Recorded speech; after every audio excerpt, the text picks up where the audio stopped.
राधे राधे दोस्तों, home science classes में आपका स्वागत है। जैसा कि हमने कहा था कि सैटरडे और मंडे को हम लोग जो कि टीजीटी और रियलिटी ग्रेड का प्रीवियस ईयर क्वेश्चन को हल करेंगे। तो रियलिटी ग्रेड का तो हो गया, अब जो कि टीजीटी जो भी यूपी का आया था, एग्जाम हुआ था, तो उसका जो है कि प्रीवियस ईयर क्वेश्चन हम लोग हल करेंगे। तो प्रशिक्षित स्नातक शिक्षा चयन परीक्षा 2021 का प्रीवियस ईयर क्वेश्चन है। तो यह व्याख्या सहित हल प्रश्न पत्र है। तो हम लोग जो है कि 2021 का पीवाईक्यू हल करेंगे। तो देखिए, फर्स्ट क्वेश्चन पूछा है कि हेपेटाइटिस यकृत स्रोत किसके द्वारा फैलता है। तो हेपेटाइटिस यकृत स्रोत किसके द्वारा फैलता है, तो यह जो है कि विषाणु के द्वारा फैलता है। तो इसका आंसर ए हो जाएगा, विषाणु के द्वारा फैलता है। तो हेपेटाइटिस विषाणु के कारण होने वाला एक लीवर का गंभीर संक्रामक रोग है। यह जो है कि एक लीवर का गंभीर संक्रामक रोग है। तो देखते हैं, इसको व्याख्या सहित हल करते हैं। बताया है कि हेपेटाइटिक विषाणु के कारण होने वाला लीवर का एक गंभीर संक्रामक है, जिसे एक टीके के द्वारा आसानी से रोका जा सकता है। हेपेटाइटिस यकृत के सूजन की स्थिति को संदर्भित करता है। यह आमतौर पर हेपेटाइटिस जो है कि यकृत के सूजन की स्थिति को संदर्भित करता है। यह आमतौर जो है कि वायरल संक्रमण के कारण होता है, वायरल संक्रमण के कारण होता है। लेकिन हेपेटाइटिस के अन्य संभावित कारण भी हैं। इसमें ऑटो ऑटो इम्यून हेपेटाइटिस और हेपेटाइटिस शामिल है। इसमें जो कि ऑटो इम्यून हेपेटाइटिस और हेपेटाइटिस शामिल है, जो दवाओं, विषाक्त पदार्थों और शराब के द्वितीयक परिणाम के रूप में होते हैं। अर्थात जो कि इसका विकल्प ए सही हो जाएगा। तो नेक्स्ट क्वेश्चन पूछा है कि ग्रामीण महिलाओं में जो है कि साक्षरता की दर में वृद्धि हेतु कौन सी योजना है। तो ग्रामीण महिलाओं में साक्षरता की दर में वृद्धि हेतु कौन सी योजना, जैसा कि यह एलटी ग्रेड में पूछा गया है। तो इसको, यह रिपीटेड क्वेश्चन है। तो ग्रामीण महिलाओं में साक्षरता की दर में वृद्धि हेतु कौन सी योजना है। तो यह जो है कि कस्तूरबा गांधी बालिका विद्यालय योजना है। कस्तूरबा गांधी बालिका विद्यालय योजना है। तो इसका आंसर जो है कि डी हो जाएगा। और इसमें जो है कि इसका आंसर ए बताया, पर इसका आंसर डी सही होगा। तो कस्तूरबा गांधी शिक्षा योजना इसमें बताया, पर कस्तूरबा गांधी बालिका विद्यालय योजना होगा। यह योजना महिलाओं के शैक्षिक रूप से विकसित करने हेतु एक योजना है। इस योजना की शुरुआत जो कि जुलाई 2004 में मुख्यतः अनुसूचित जाति, अनुसूचित जनजाति एवं अन्य पिछड़ा वर्ग, अल्पसंख्यक समुदाय से संबंधित बालिकाओं के लिए उच्च प्राथमिक स्तर के आवासीय विद्यालयों की स्थापना हेतु की गई थी। यह जो एक योजना अल्पसंख्यक समुदाय से संबंधित बालिकाओं के लिए उच्च प्राथमिक स्तर के आवासीय विद्यालयों की स्थापना हेतु की गई। इसे 1 अप्रैल 2007 को सर्व शिक्षा अभियान के साथ मिला दिया गया। इसे जो है कि कस्तूरबा गांधी बालिका विद्यालय योजना को 1 अप्रैल 2004 को सर्व शिक्षा अभियान के साथ मिला दिया गया। तो नेक्स्ट क्वेश्चन पूछा है कि संचार के किस माध्यम से तस्वीरें प्रत्यक्ष रूप से सामने दिखाई जाती है। संचार के किस माध्यम से तस्वीरें जो कि प्रत्यक्ष रूप से सामने दिखाई जाती हैं। तो यह जो है कि फ्लैश कार्ड हो जाएगा। फ्लैश कार्ड जो है कि यह जो है कि एक श्रृंखला होती है। फ्लैश कार्ड जो है कि एक श्रृंखला होती है, जिसमें जो कि 8 से 20 तक चित्रों वाले कार्ड होते हैं। कितने होते हैं? 8 से 20 तक चित्रों वाले कार्ड होते हैं, जिसमें पूरी कहानी का चित्र जो कि चित्र सहित वर्णन किया हो जाता है। इसमें जो कि फ्लैश कार्ड में पूरे कहानी का चित्र सहित वर्णन किया हो जाता है। चित्र कार्ड के आगे वाले भाग में बना रहता है और तथा उससे संबंधित कहानियां उसके पीछे वाले भाग में लिखी रहती है। उससे संबंधित चित्र जो कि आगे वाले भाग में रहता है और उससे संबंधित कहानी उसके पीछे वाले भाग में लिखा होता है। तो ठीक है, जैसा कि हमने बताया वही इसमें लिखा है। तो आगे देखते हैं। तो नेक्स्ट क्वेश्चन को देखते हैं। पूछा है कि धागे का वजन प्रति इकाई लंबाई अथवा लंबाई प्रति इकाई वजन दर्शाता है। धागे का वजन प्रति इकाई लंबाई अथवा लंबाई की प्रति इकाई वजन दर्शाता है। तो क्या होगा? इसका आंसर हो जाएगा धागे की संख्या हो जाएगा, यार्न नंबर हो जाएगा, यार्न नंबर हो जाएगा। तो इसका आंसर ए हो जाएगा। तो धागा तैयार करने हेतु जिस कच्ची सामग्री अथवा रेशे का प्रयोग किया जाता है उस कच्ची सामग्री तथा तैयार धागे की लंबाई व वजन एक निश्चित संबंध होते हैं। तैयार धागे की लंबाई व वजन एक निश्चित संबंध होता है। इन्हीं संबंधों के आधार पर धागे की लंबाई, मोटाई, व्यास, बारीकी आदि मामलों की जाती है। इसके लिए धागों के अंकों का मापा जाता है। इसके लिए जो कि धागों के अंकों द्वारा मापा जाता है, जिसे सूचक अंक काउंट यार्ड कहते हैं। इन्हीं सूचक अंकों के आधार पर धागों की मोटाई और आकार का अनुपात लगाया जाता है। साथ ही धागे की कोमलता, बारीकी, चिकनापन अथवा खुरदरापन का ज्ञान होता है। तो इसका विकल्प जो है कि ए सही हो जाएगा। नेक्स्ट क्वेश्चन पूछा है कि सुंदरता किस प्रकार का मूल्य है। तो सुंदरता, जैसा कि आप लोग जानते हैं कि आंतरिक मूल्य है। सुंदरता किस प्रकार का मूल्य है? आंतरिक मूल्य। इसका आंसर जो है कि बी हो जाएगा। तो नेक्स्ट क्वेश्चन पूछा है कि बीसीजी का टीका किस रोग से बचाता है। तो बीसीजी का टीका किस रोग से बचाव करता है? तो यह जो है कि तपेदिक रोग से बचाव करता है। बीसीजी का टीका जो कि तपेदिक रोग से बचाव करता है। बीसीजी का फुल फॉर्म क्या हो जाएगा? बेसिलस कैलमेंट ग्यूएरिन हो जाएगा। बेसिलस बेसिलस कॉलमेंट गुएरिन हो जाएगा। कॉलमेंट गुएरिन हो जाएगा। तो इसके बारे में जान लेते हैं। बीसीजी देखिए यहाँ पर बताया, बेसिलस कैलमेट गुएरिन का टीका एक टीका है जो मुख्यतः यक्ष्मा, टीबी, तपेदिक की रोकथाम के लिए उपयोग किया जाता है। इसकी खुराक जन्म के तुरंत बाद दी जाती है। इसकी खुराक जो है कि जन्म के तुरंत बाद दी जाती है। बीसीजी के टीके का चिकित्सकीय रूप से उपयोग पहली बार 2021 में किया गया। बीसीजी का टीके का उपयोग जो है कि चिकित्सकीय रूप में जो है कि पहली बार 2021 में किया गया था। तो विश्व स्वास्थ्य संगठन की आवश्यकता दवाओं की सूची में मौजूद है। यह जो है कि विश्व स्वास्थ्य संगठन की आवश्यक दवाओं की सूची में मौजूद है बीसीजी का टीका। तो नेक्स्ट क्वेश्चन पूछा है कि शारदा एक्ट संबंधित है।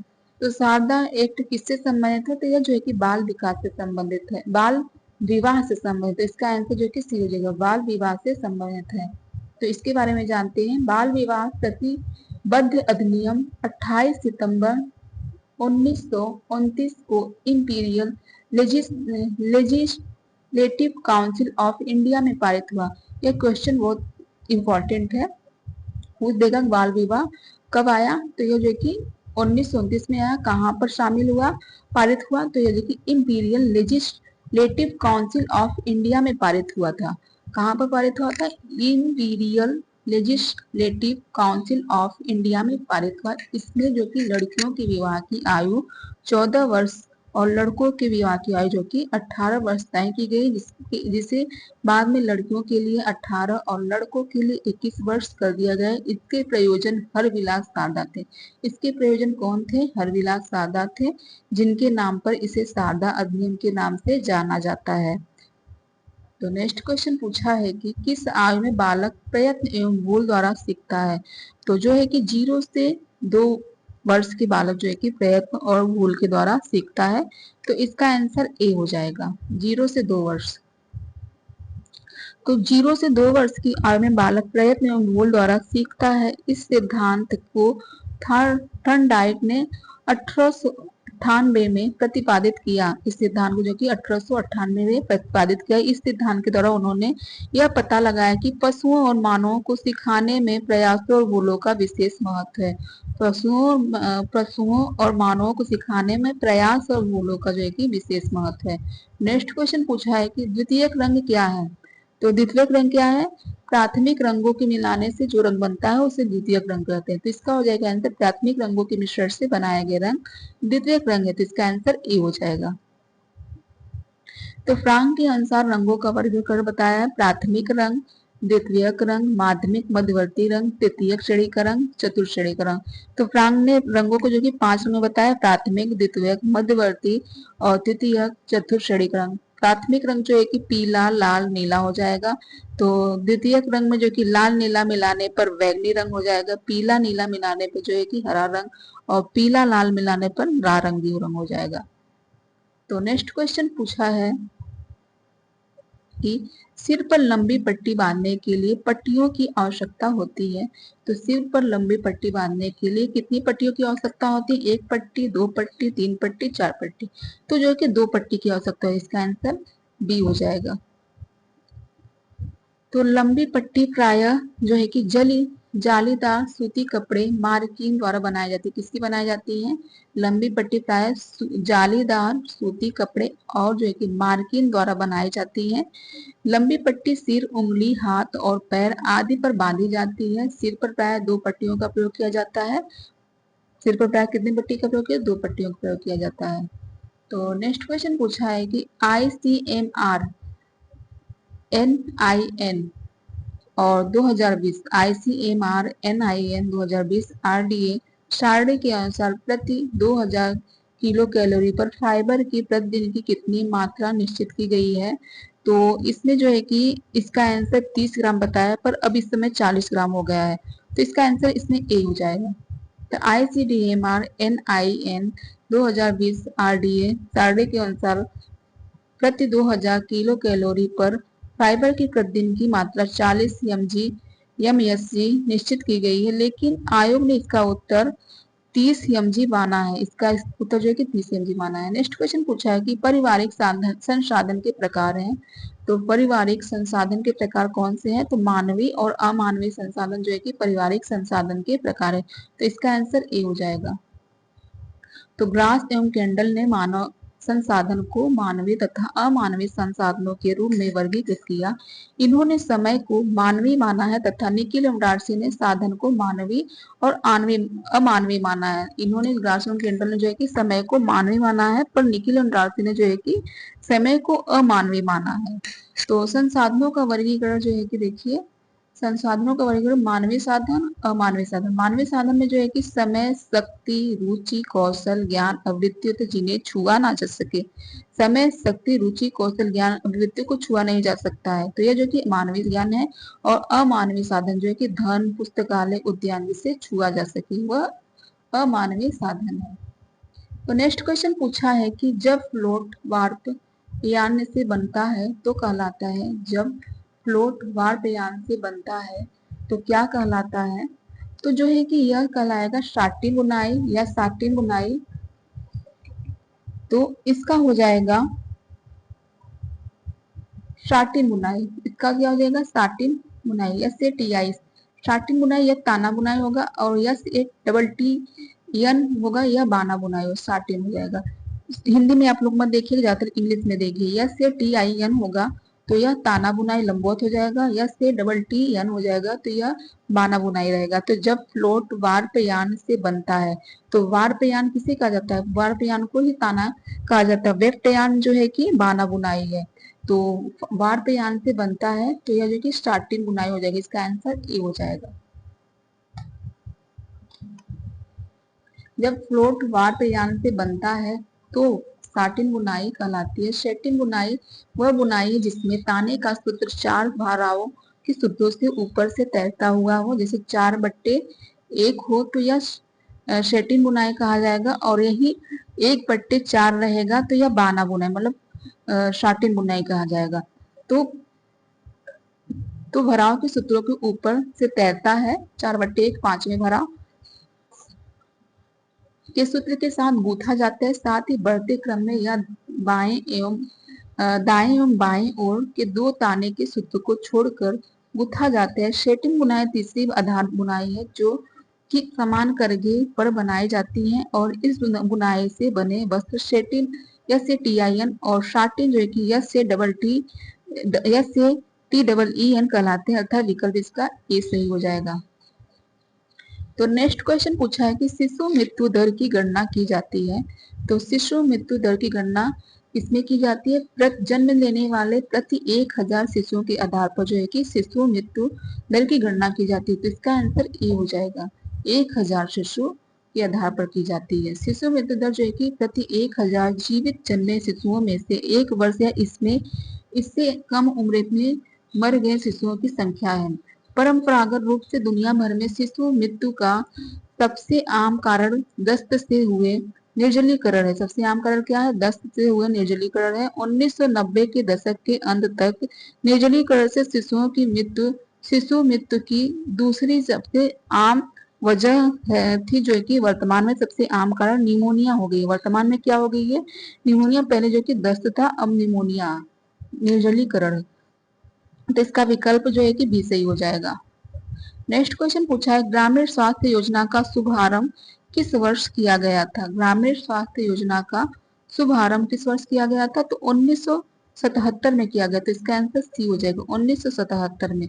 तो भारत सरकार ने सन 1977 में ग्रामीण स्वास्थ्य योजना का रूरल हेल्थ स्कीम का शुभारंभ किया। राष्ट्रीय स्वास्थ्य मिशन (NHM) में 2 उप मिशन होते हैं। राष्ट्रीय स्वास्थ्य मिशन कितने उप मिशन होते हैं? 2 उप मिशन शामिल है, राष्ट्रीय ग्रामीण स्वास्थ्य मिशन और दूसरा जो है कि इसे राष्ट्रीय ग्रामीण स्वास्थ्य मिशन को NRHM कहा जाता है, और शहरी स्वास्थ्य मिशन को जो है कि NUHM, जिसमें राष्ट्रीय ग्रामीण स्वास्थ्य मिशन NRHM 12 अप्रैल 2005 को शुरू किया गया। राष्ट्रीय ग्रामीण स्वास्थ्य मिशन जो कि 12 अप्रैल 2005 को शुरू किया। इसके तहत जिला अस्पताल स्तर तक सुलभ, सस्ती, जवाबदेह और प्रभावी स्वास्थ्य सेवा प्रदान करने के लिए राज्य और संघ राज्य क्षेत्रों को सहायता प्रदान की जाती है। विशेषकर गरीब और कमजोर तबकों में इसका उद्देश्य स्वास्थ्य के बुनियादी ढांचों में सुधार, मानव संसाधनों का संवर्धन, सेवा में वृद्धि और जिला स्तर तक कार्यक्रम के भी केंद्रीकरण, संदर्भ विशिष्ट आवश्यकता आधारित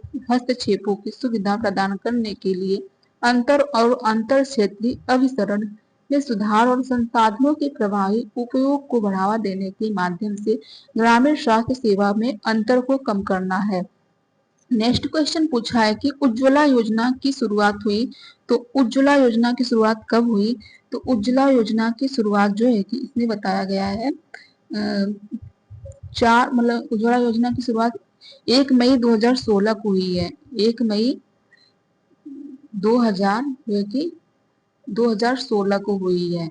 तो इसमें जो है कि इसमें इसका नहीं बताया, उज्ज्वला योजना का शुभारंभ इसमें नहीं बताया गया है।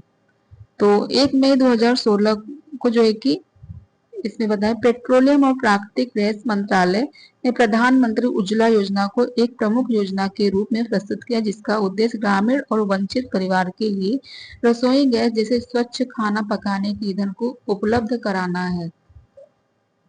नेक्स्ट क्वेश्चन पूछा है कि परिस्थिति विश्लेषण किस अवस्था विधि के अंतर्गत है? परिस्थितिक विश्लेषण किस अध्ययन विधि के अंतर्गत है? तो चरित्र लेखन विधि, अनौपचारिक नियंत्रण परीक्षण विधि, आत्मचरित्र लेखन विधि। तो इसमें से इसका हो अनौपचारिक तथा नियंत्रित निरीक्षण विधि हो जाएगा। इसका आंसर भी हो जाएगा, अनौपचारिक तथा नियंत्रित निरीक्षण विधि हो जाएगा। तो नेक्स्ट क्वेश्चन पूछा है कि अल्पना कहाँ से है?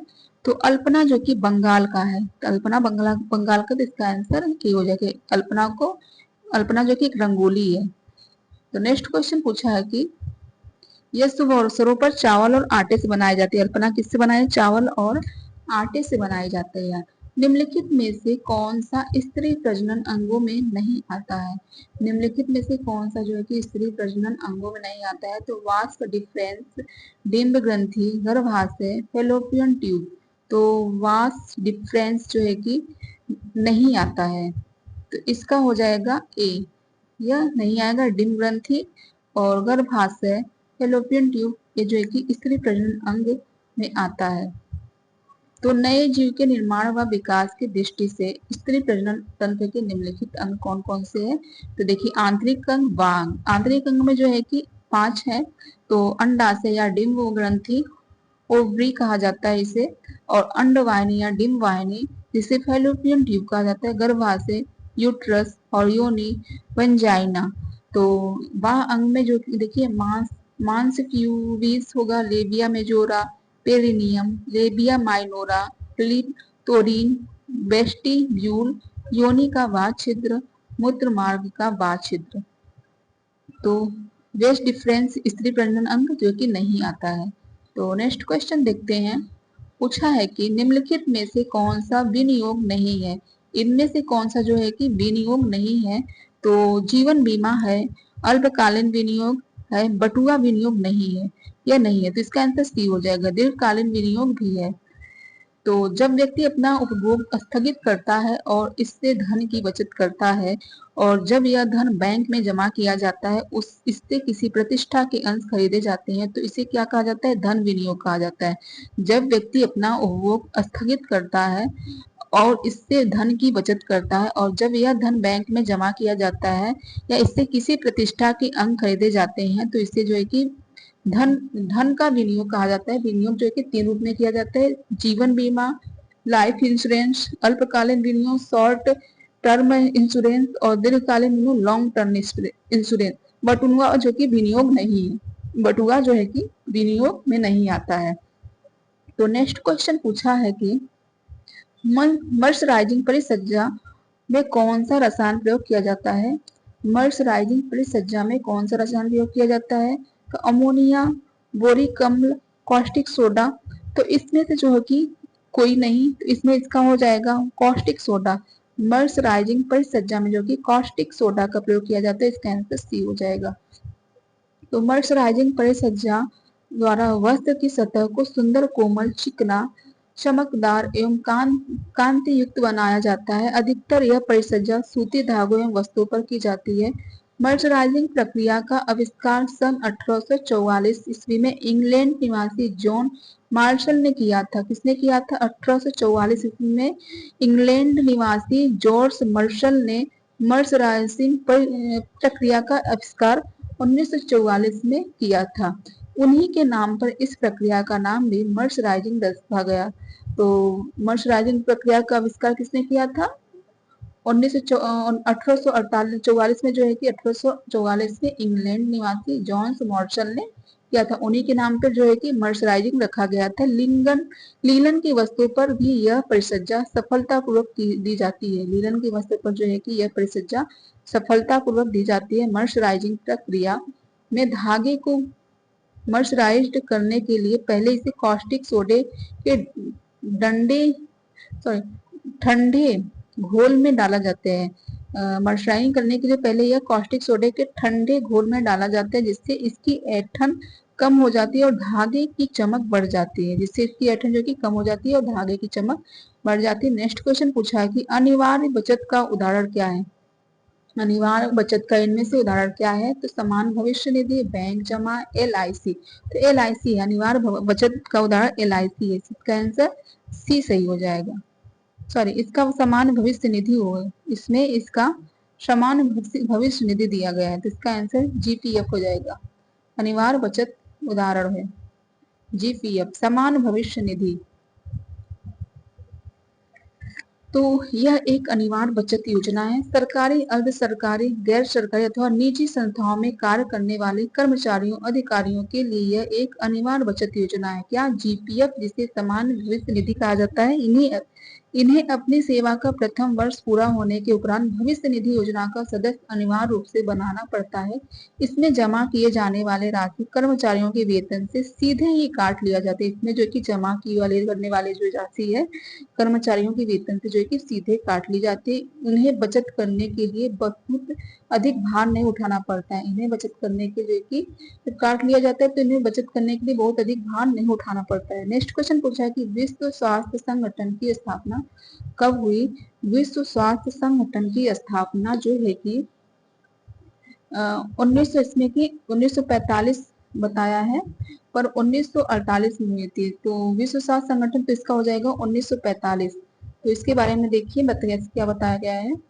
तो विश्व स्वास्थ्य संगठन WHO, संयुक्त राष्ट्र संगठन, यूनाइटेड नेशनल ऑर्गेनाइजेशन UNO की विशेष एजेंसी है जो अपने विधान के अंतर्गत मुख्यतः अंतर्राष्ट्रीय स्वास्थ्य और जन स्वास्थ्य की उन्नति के लिए प्रभावशाली योजना देती है। जो कि मुख्यतः अंतर्राष्ट्रीय स्वास्थ्य और जन स्वास्थ्य की उन्नति के लिए प्रभावशाली योजना देती है।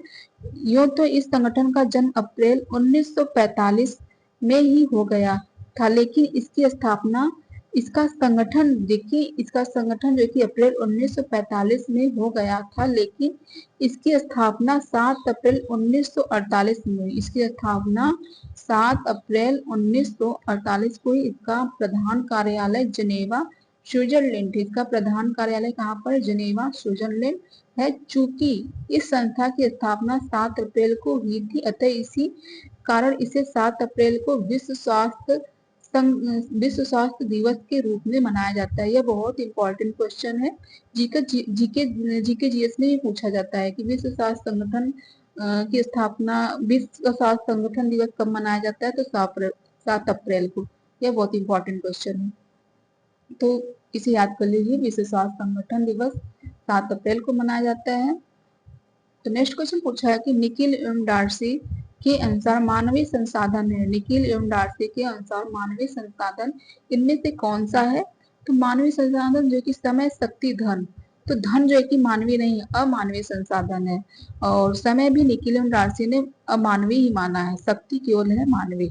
तो कुशलताएं, ज्ञान एवं शक्ति, तो इसमें जो है कि कुशलताएं, ज्ञान एवं शक्ति यह सभी जो है कि मानवीय है। तो इसका आंसर बी हो जाएगा। तो निकिल एवं डार्सी ने संसाधन को मानवीय और अमानवीय समूह में वर्गीकृत किया, किंतु उन्होंने समय को अमानवीय संसाधन माना है। इसके अनुसार साधन इस प्रकार है: मानवीय साधन, अमानवीय साधन। योग्यताएं, कौशल, अवृत्ति, शक्ति, ज्ञान, कुशलताएं जो कि मानवीय है, समय और धन वस्तु जो है कि अमानवीय है। नेक्स्ट क्वेश्चन पूछा है कि बच्चे के शारीरिक, मानसिक, सामाजिक और नैतिक गुणों के विकास करता है। बच्चे के शारीरिक, मानसिक, सामाजिक और नैतिक गुणों का विकास करता है। तो कौन सा करता है? तो खेल जो है कि बच्चे के शारीरिक, मानसिक, सामाजिक, नैतिक गुणों का विकास करता है। तो इसका आंसर ए हो जाएगा। तो खेल बच्चे की स्वाभाविक क्रिया है। खेल क्या है? बच्चों के स्वाभाविक क्रिया है। विभिन्न विभिन्न आयु वर्ग के बच्चे विभिन्न विभिन्न प्रकार के खेल खेलते हैं। यह विभिन्न प्रकार के खेल बच्चों के संपूर्ण विकास में सहायता होते हैं। खेल में जो है कि खेल से बच्चों का शारीरिक विकास, ज्ञानात्मक विकास, संवेगात्मक विकास, सामाजिक विकास एवं नैतिक विकास को बढ़ावा मिलता है। किंतु अभिभावकों की खेल के प्रति नकारात्मक अवृत्तियों क्रिया कलाप ने बुरी तरह प्रभावित किया। अतः यह अनिवार्य है कि शिक्षक और माता पिता खेल के महत्व को समझते हैं। अतः यह अनिवार्य है कि शिक्षक और माता पिता जो कि खेल के महत्व को समझते हैं। नेक्स्ट क्वेश्चन पूछा है कि व्यक्तिगत संपर्क, पारस्परिक सद्भाव एवं मैत्री बढ़ाने की दृष्टि से कौन सी विधि अत्यंत लाभकारी है? तो व्यक्तिगत संपर्क, पारस्परिक सद्भाव एवं मैत्री बैठाने की दृष्टि से कौन सी विधि अत्यंत लाभकारी है? तो कार्यकलाप भेंट, फार्म और घर पर भेंट। तो व्यक्तिगत संपर्क जो है कि फार्म और घर पर भेंट होगा। तो इसका आंसर बी हो जाएगा, फार्म और घर पर भेंट हो जाएगा। तो संचार एवं संचार संपर्क विधि में जो है कि व्यक्तिगत संपर्क विधि है, सामूहिक संपर्क विधि, विराट जन संपर्क विधि है। तो व्यक्तिगत संपर्क विधि में जो है कि हो जाएगा जब प्रसार कार्यकर्ता अथवा कोई भी व्यक्ति प्रसार कार्य के लिए व्यक्तिगत रूप से किसी भी व्यक्ति से उनके घर, कार्यस्थल पर जाकर मिलता है, तो यह क्या हो जाएगा? व्यक्तिगत संपर्क हो जाएगा। और समूह संपर्क विधि में जब दो या दो से अधिक व्यक्ति से संपर्क किया जाता है तो उसे समूह संपर्क कहते हैं। सामान्य समूह में 2 से लेकर 30 लोग तक उपस्थित रहते हैं। सामान्य समूह में 2 से लेकर 30 तक उपस्थित रहते हैं। और विराट जनसंपर्क में जब कम समय में कम ऊर्जा व्यय करके एक साथ ही बहुत सारे लोगों के साथ संपर्क स्थापित किया जाता है तो उसे विराट जनसंपर्क कहते हैं। जब कम समय में कम ऊर्जा व्यय करके एक साथ बहुत सारे लोगों के साथ संपर्क स्थापित किया जाता है तो उसे क्या कहा जाता है? विराट संपर्क कहा जाता है। तो नेक्स्ट क्वेश्चन पूछा है कि उल्टा टाका को कहते हैं। उल्टा टाका को फल टाका कहा जाता है। तो इसका आंसर ए हो जाएगा। तो उल्टे टाकों की बुनाई की फल बुनाई कहा जाता है। इस रचना द्वारा वस्त्र बुने जाते हैं। उल्टे फंदे में खिंचाव अधिक होता है। इस कारण बच्चों के मोजे, स्वेटर, शॉल आदि इसी बुनाई से बनाए जाते हैं। इसमें दोनों ओर face side and the back side से उल्टा फंदा लेकर बुना जाता है। इस रचना को हाथ से बुनकर सहज ही अवलोकन किया जा सकता है। अतः इसका विकल्प जो है कि ए सही हो जाएगा। तो नेक्स्ट क्वेश्चन पूछा है गेहूं का चोकर उसकी किस स्तर में होता है? तो गेहूं का चोकर जो कि उसके किस स्तर में होता है? तो हो जाएगा इसका पेरिकॉर्ड में हो जाएगा। पेरिकॉर्ड के स्तर में होता है गेहूं का चोकर, पेरिकॉर्ड में होता है। तो इसका आंसर डी सही हो जाएगा। नेक्स्ट क्वेश्चन पूछा कि कार्य सरलीकरण की औपचारिक तकनीकी है। कार्य सरलीकरण की औपचारिक तकनीकी कौन सी है? तो साइक्लोग्राफ जो है कि कार्य सरलीकरण की औपचारिक तकनीकी है। Process chart, operation chart, pathway chart, ये सब जो है कि अनौपचारिक तकनीकी है। और औपचारिक तकनीकी साइक्लोग्राफ है। तो कार्य सरलीकरण की तकनीकी किसी भी कार्य को करने की उस विधि जिसमें समय और शक्ति की बचत तथा कार्य गति समय हो तो कार्य की गति समान हो तो उसे कार्य सरलीकरण कहते हैं। तो देखिए ऑपरेशन औपचारिक चार्ट जो कि फॉर्मल टेक्निकल और पेन पेंसिल टेक्निक्स। तो पेन पेंसिल तकनीक में जो है कि ऑपरेशन चार्ट है, प्रोसेस चार्ट है, पाथवे चार्ट, मल्टीमैन चार्ट है। और औपचारिक तकनीक में साइक्लोग्राफ, रोशनी बल्ब, कंधे से हाथ की गति, ये जो कि साइक्लोग्राफ में है। माइक्रो मोशन, छोटे छोटे स्टॉप उपकरण है। और स्टॉप वॉच जो कि TMU, टाइम 0.036 सेकेंड हो जाएगा। नेक्स्ट क्वेश्चन पूछा है कि निम्न वर्षों में से कौन निद्राकारी विष है। निम्न में से जो है कि कौन सा जो है कि निद्राकारी विष है। तो अफीम जो है कि एक निद्राकारी विष है। तो इसका आंसर ए सही हो जाएगा। तो निम्न विषयों में अफीम निद्राकारी विष है। अफीम का वैज्ञानिक नाम जो है कि क्या है, इसके पौधे पेपर, तो इसका वैज्ञानिक नाम है ल्यूक्यूरिमा पेपवरिस है। इसके पौधे पेपेवर सोनिफेरस के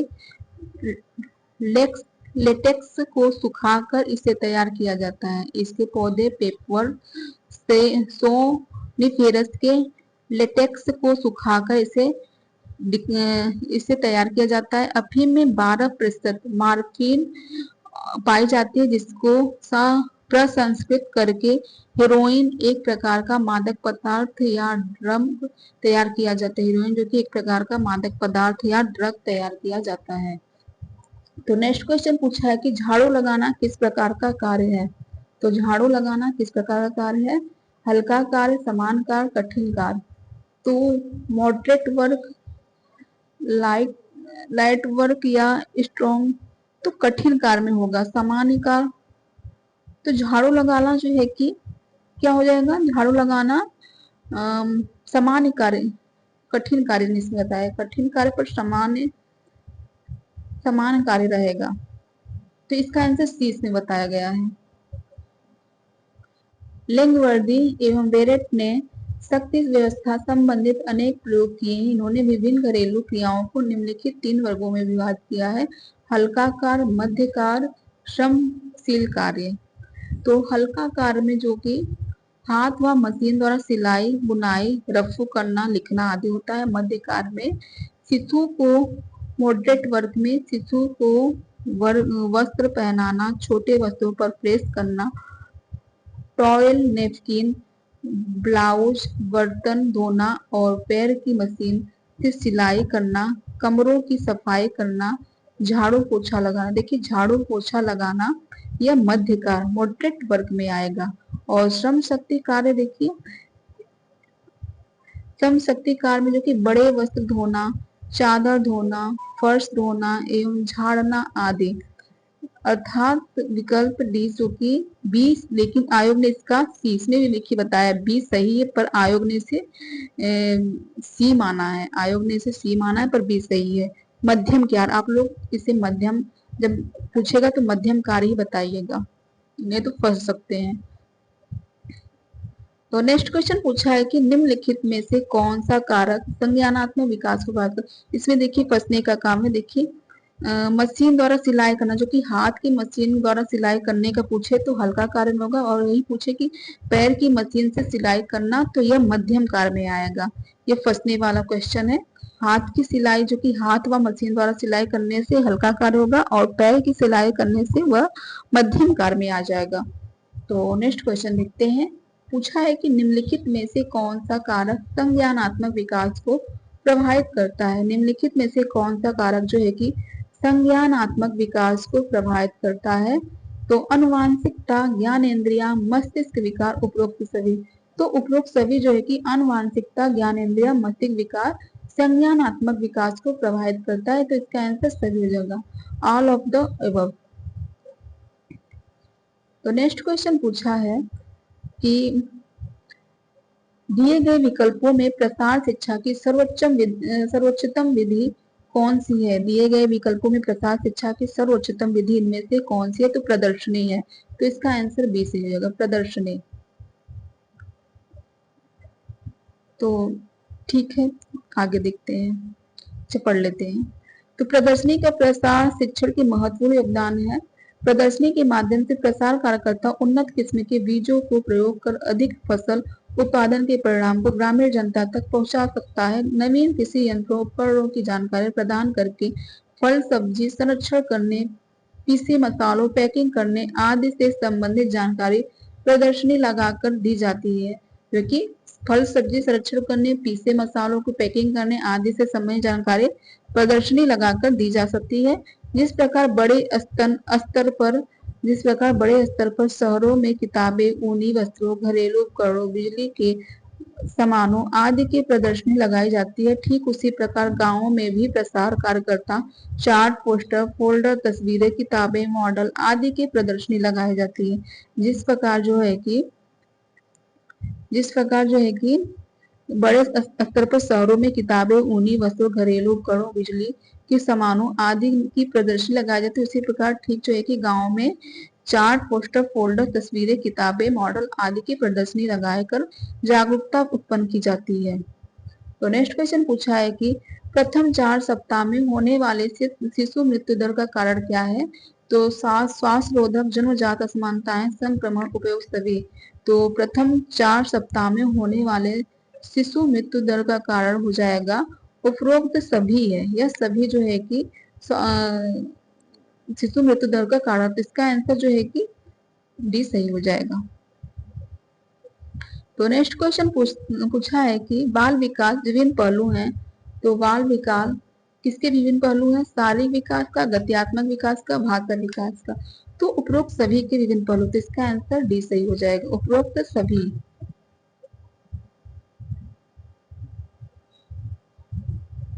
तो शारीरिक विकास, गत्यात्मक विकास, भाषा विकास, सामाजिक विकास, बाल विकास के विभिन्न पहलू हैं। तो शारीरिक विकास में जो कि शारीरिक गति जन्म के बाद के महीनों में तेजी से होती है। शारीरिक विकास की गति जो कि जन्म के बाद महीनों में तेजी होती है और उसके बाद धीमी पड़ जाती है। पहले तेज होता है फिर धीमा पड़ जाता है।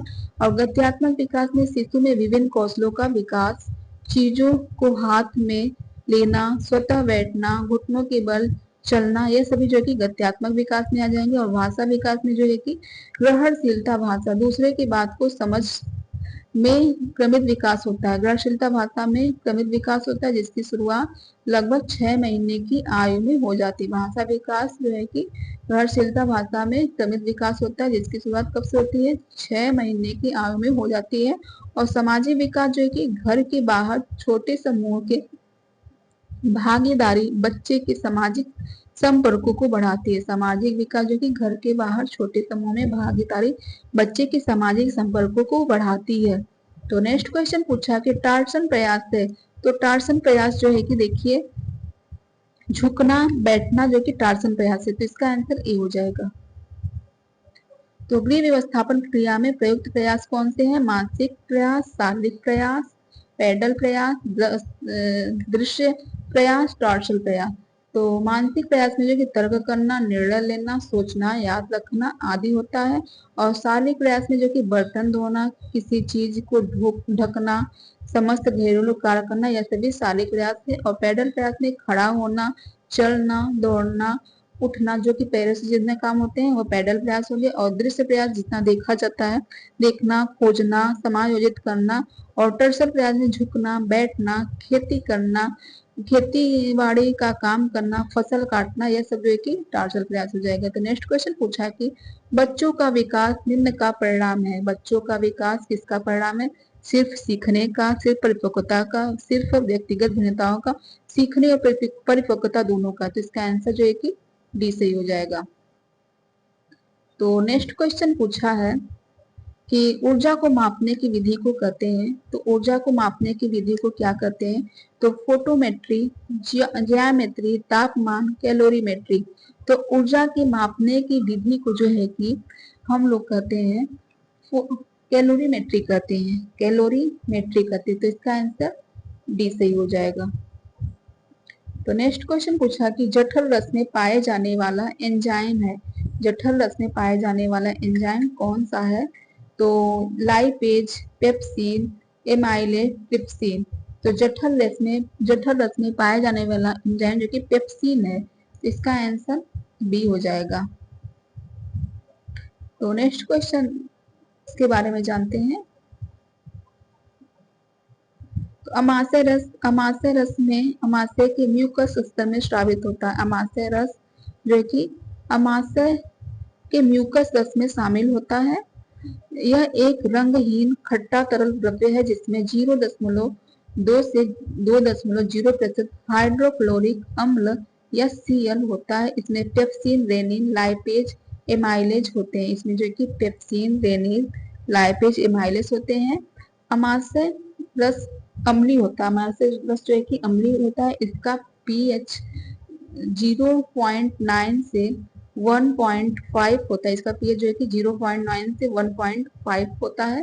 इसका स्राव रासायनिक उद्दीपन द्वारा नियंत्रित होता है। इसका स्राव जो है कि रासायनिक उद्दीपन द्वारा नियंत्रित होता है। तो इसका विकल्प जो है कि बी सही हो जाएगा। नेक्स्ट क्वेश्चन पूछा कि डिब्बा बंद जैम जेली पर चिन्ह लगा रहता है। डिब्बा बंद जैम जेली पर चिन्ह किसका लगा रहता है? तो यह फल से बना होता है, तो FPO से का, तो इसका आंसर सी हो जाएगा। FPO का चिन्ह लगा रहता है। FPO भारत में बेचे जाने वाले सबसे प्रसंस्कृत फलों उत्पादों यह चिन्ह अनिवार्य है, जैसे कि डिब्बा बंद फल, फूड, जेम, स्वेक्स, अचार, निर्जलीय फल उत्पाद आदि। यह चिन्ह गारंटी देता है कि उत्पाद एक स्वच्छ, खाद्य सुरक्षित वातावरण में निर्मित किया गया है। यह मानक फल उत्पादक आदेश जो है कि कानून द्वारा 1955 में लागू किया गया था। मानक फल उत्पाद या FPO जो है कि फूड प्रोडक्ट ऑर्डर जो है कि कानून 1955 में लागू किया गया था। और एक मार्ग, यह एक प्रमाणित चिन्ह है। एक मार्ग जो कि एक प्रमाणित चिन्ह जो भारत में कृषि उद्योग उत्पाद पदार्थों पर लगाया जाता है। ISI जो है कि यह चिन्ह भारतीय प्रमाणीकृत चिन्ह है। यह एक प्रमाण चिन्ह है। यह कृषि उत्पाद पदार्थों पर लगाया जाता है। कौन सा? एक मार्क। और ISI यह चिन्ह भारतीय प्रमाणीकरण चिन्ह है। इसकी स्थापना 1955 में औद्योगिक उत्पादों के लिए जारी किया जाता है, जैसे इलेक्ट्रॉनिक वस्तुएं, motor, cable, wire, heater, LPG cylinder, इन सभी में जो है कि ISI का चिन्ह लगाया जाता है। तो नेक्स्ट क्वेश्चन पूछा है कि प्रसार शिक्षा का प्रथम चरण क्या है? तो प्रसार शिक्षा का प्रथम चरण ध्यान आकर्षण, तो इसका आंसर ए हो जाएगा। तो ये देखिए इसका 8 चरण प्रसार शिक्षा की जो है कि 8 चरण है। पहला ध्यान आकर्षण, अटेंशन, अभिरुचि, इंटरेस्ट, इच्छा, डिजायर, विश्वास, कॉन्विक्शन, जानकारी, एवर, नॉलेज, क्रिया, एक्शन, संतुष्टि, सर्टिफिकेशन, मूल्यांकन, इवेल्यूशन हो जाएगा।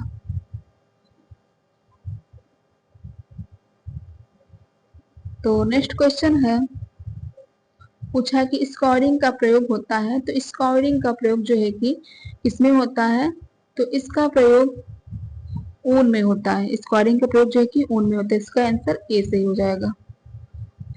तो क्लीनिंग एंड स्कोरिंग छटाई एवं स्तर निर्धारण के पश्चात ऊन की सफाई एवं धुलाई की जाती है। ऊन के रेशों में जानवरों का पसीना, चिकनाई, धूल कण एवं अन्य गंदगी उपस्थित होती है, जिन्हें साफ करना आवश्यक होता है। ऊन की धुलाई के लिए निम्नलिखित 3 विधियों का उपयोग किया जाता है: साबुन के घोल का, प्लास्टिक घोल, कार्बोनिक घोल। तो स्कोरिंग विथ सोप सोल्यूशन होगा, स्कोरिंग बाय वॉल्यूटिंग सोल्यूशन होगा, और कार्बोनाइजेशन हो जाएगा। तो नेक्स्ट क्वेश्चन पूछा है कि 1 ग्राम वसा के दहन से ऊर्जा प्राप्त होती है।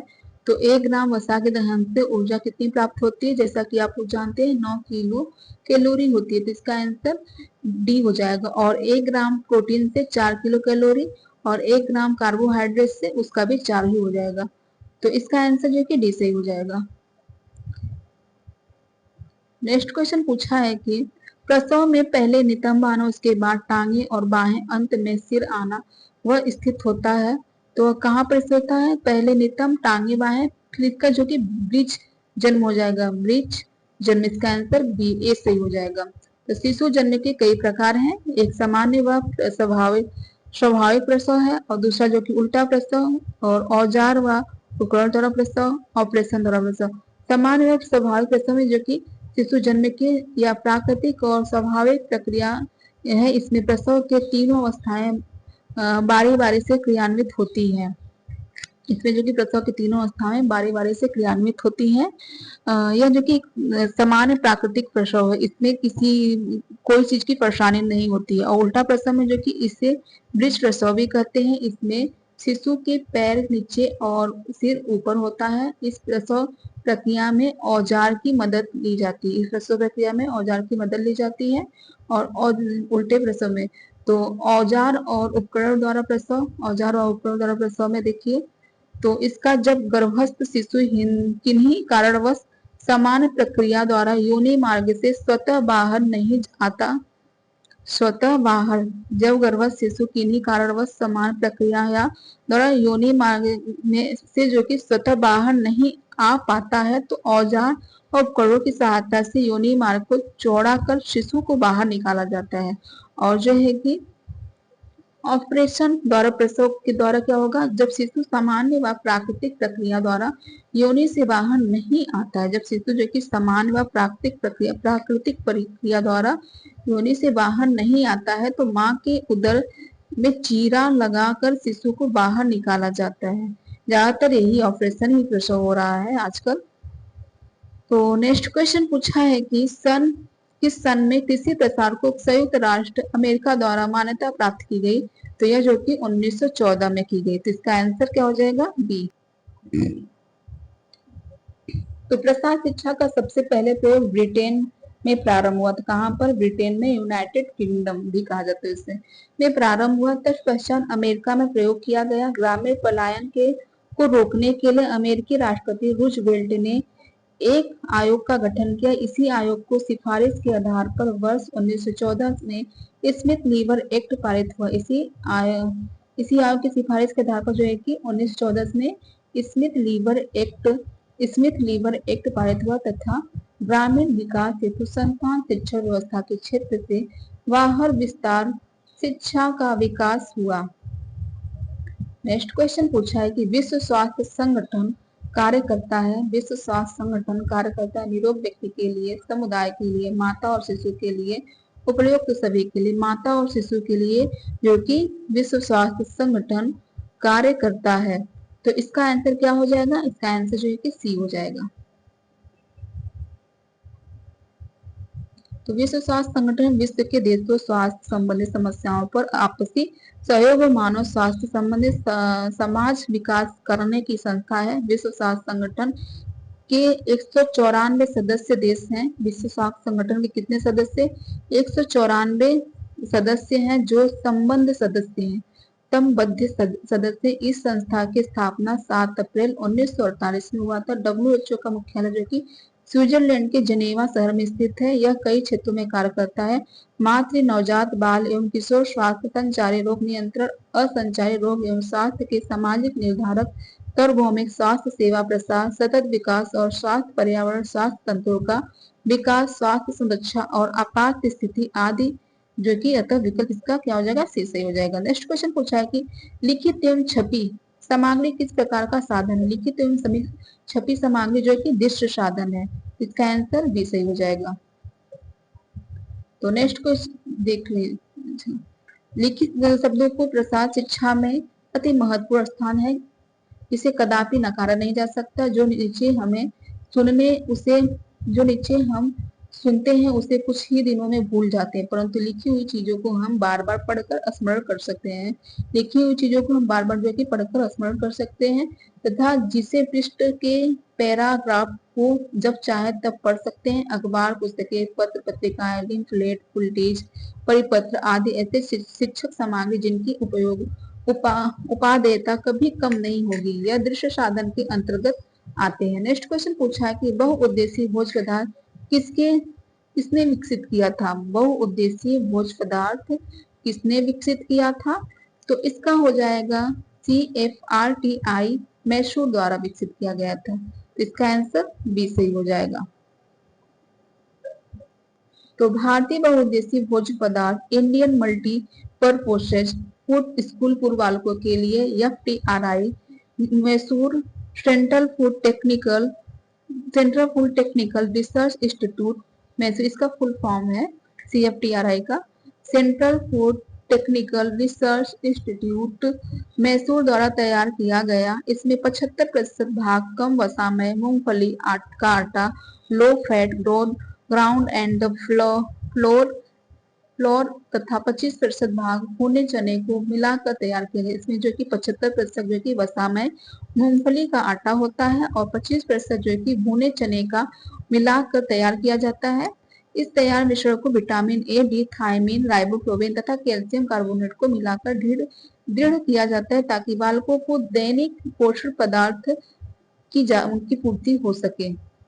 नेक्स्ट क्वेश्चन पूछा है, वृद्धि के दौरान बच्चों को किस अमीनो अम्ल की आवश्यकता होती है? वृद्धि के दौरान बच्चों को किस अमीनो अम्ल की आवश्यकता होती है? तो हिस्टिडीन की आवश्यकता है, तो इसका आंसर सी हो जाएगा। तो यह लाल रक्त कणिकाओं के निर्माण तथा ऊतकों की वृद्धि में आवश्यकता करती है। तो हिस्टिडीन किसकी आवश्यकता करती है? लाल रक्त कणिकाओं तथा ऊतकों की वृद्धि में आवश्यकता करती है। नेक्स्ट क्वेश्चन पूछा है कि परिधानों में रफाल्ड कॉलर प्राय किस आकार के गले में लगाए जाते हैं? परिधानों में रफाल्ड कॉलर प्राय किस प्रकार के गले में लगाए जाते हैं? तो इसका हो जाएगा गोलाकार कॉलर, गोलाकार, इसका आंसर बी सही हो जाएगा। नेक्स्ट क्वेश्चन पूछा है कि वोलनी ऊन को कहते हैं, वोलनी ऊन को कौन सा ऊन कहते हैं? तो वोलनी ऊन को जो है कि मेरिनो ऊन कहा जाता है, तो इसका आंसर ए हो जाएगा, मेरिनो ऊन कहा जाता है। तो मेरिनो ऊन प्रथम श्रेणी के अंतर्गत आता है। मेरिनो कौन से श्रेणी के अंतर्गत आता है? प्रथम श्रेणी के अंतर्गत आता है। वोलनी ऊन को ही मेरिनो ऊन कहा जाता है। मेरिनो जाति के भेड़ों के बालों से प्राप्त किया, मेरिनो ऊन जो कि मेरिनो जाति के भेड़ों से प्राप्त किया, इसके बाल बने ऊनी वस्त्र उत्कृष्ट कोटि के एवं सर्वश्रेष्ठ होते हैं। यह जो कि स्पेन के मेरिनो ऊनी वस्त्र अपनी उत्कृष्ट उन्नतता, कोमलता और बारीकी के लिए विश्व भर में प्रसिद्ध थे। नेक्स्ट क्वेश्चन पूछा है कि शरीर के रोगों से संघर्षण करने की शक्ति को कहते हैं। शरीर की रोगों से संघर्षण करने की शक्ति को क्या कहते हैं? तो रोग प्रतिरोधक क्षमता कहते हैं। इसका आंसर बी सही हो जाएगा।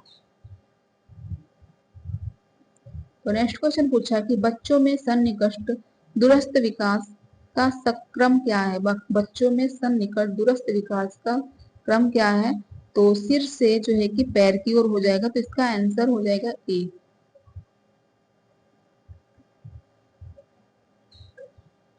तो जैसा कि हम लोग देख लिए हैं, तो आगे बढ़ते हैं। तो चेचक के विषाणु का क्या नाम है? चेचक के विषाणु का क्या नाम है? तो चेचक के विषाणु का नाम होगा एंटी एमिनो हिस्टोडीन हो जाएगा। सॉरी, इसका सन्निकट विकास, मुझे लगा सेफेलोकॉड, तो सन्निकट दूरस्थ विकास का क्रम हो जाएगा केंद्र से परिधि की ओर। इसका आंसर सी सही हो जाएगा, सिर से पैर की ओर लगाया था।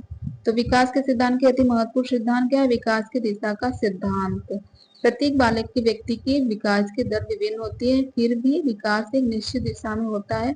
विकास दो दिशाओं में होता है, एक सिर से पैर की ओर जिसे सेफेलोपोडल कहा जाता है, और प्रोक्सिमो डिस्टल जिसको शरीर के मध्य की बाहर की ओर होता है, जिसे जो कि सन्निकट दूरस्थ विकास ही कहा जाता है। तो नेक्स्ट क्वेश्चन देखते हैं, चेचक की विषाणु का क्या नाम है? तो चेचक की विषाणु का नाम है विब्रियो कॉलेरी हो जाएगा। चेचक की विषाणु का क्या नाम है? तो जो है कि इसका हो जाएगा विब्रियो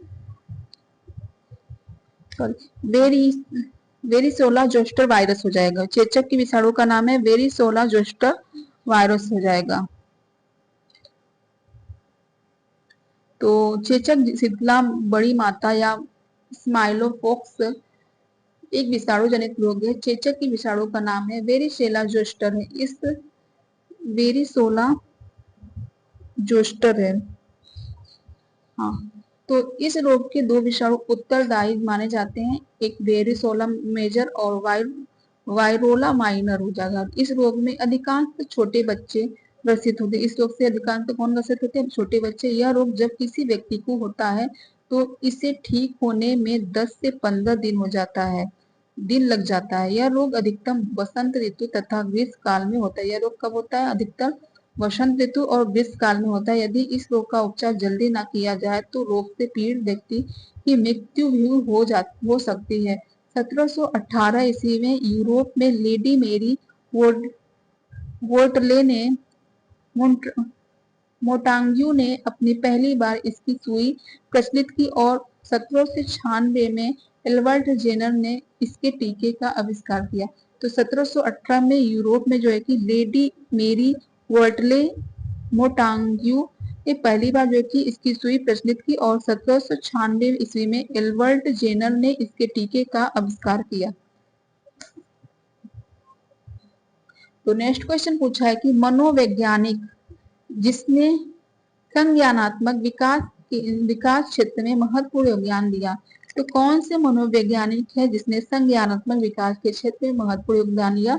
तो यह जो है कि जीन पियाजे है। तो इसका आंसर ए हो जाएगा।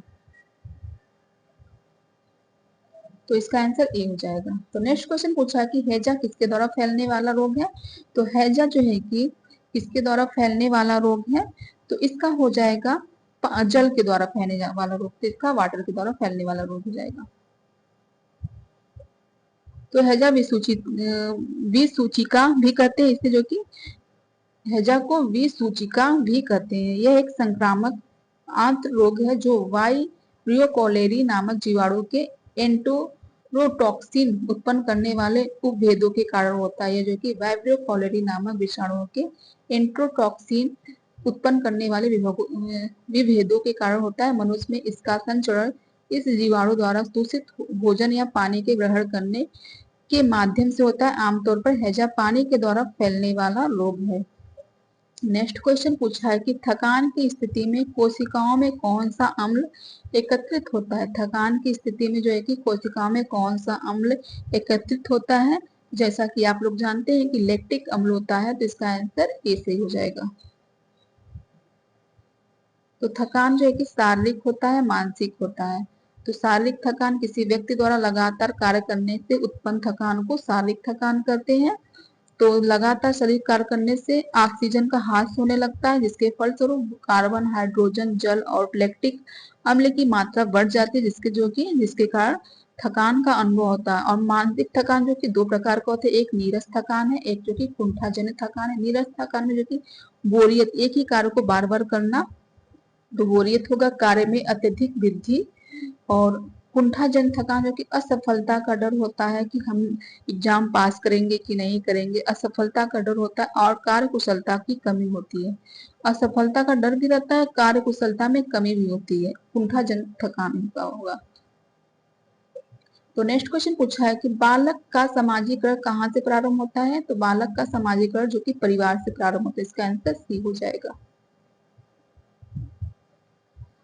तो जैसा कि वही से बताया गया है। तो नेक्स्ट क्वेश्चन पूछा है कि वायुमंडल में घुलित सल्फर डाइऑक्साइड किस पर अधिक असर डालती है? वायुमंडल में घुलित सल्फर डाइऑक्साइड किस पर अधिक असर डालती है?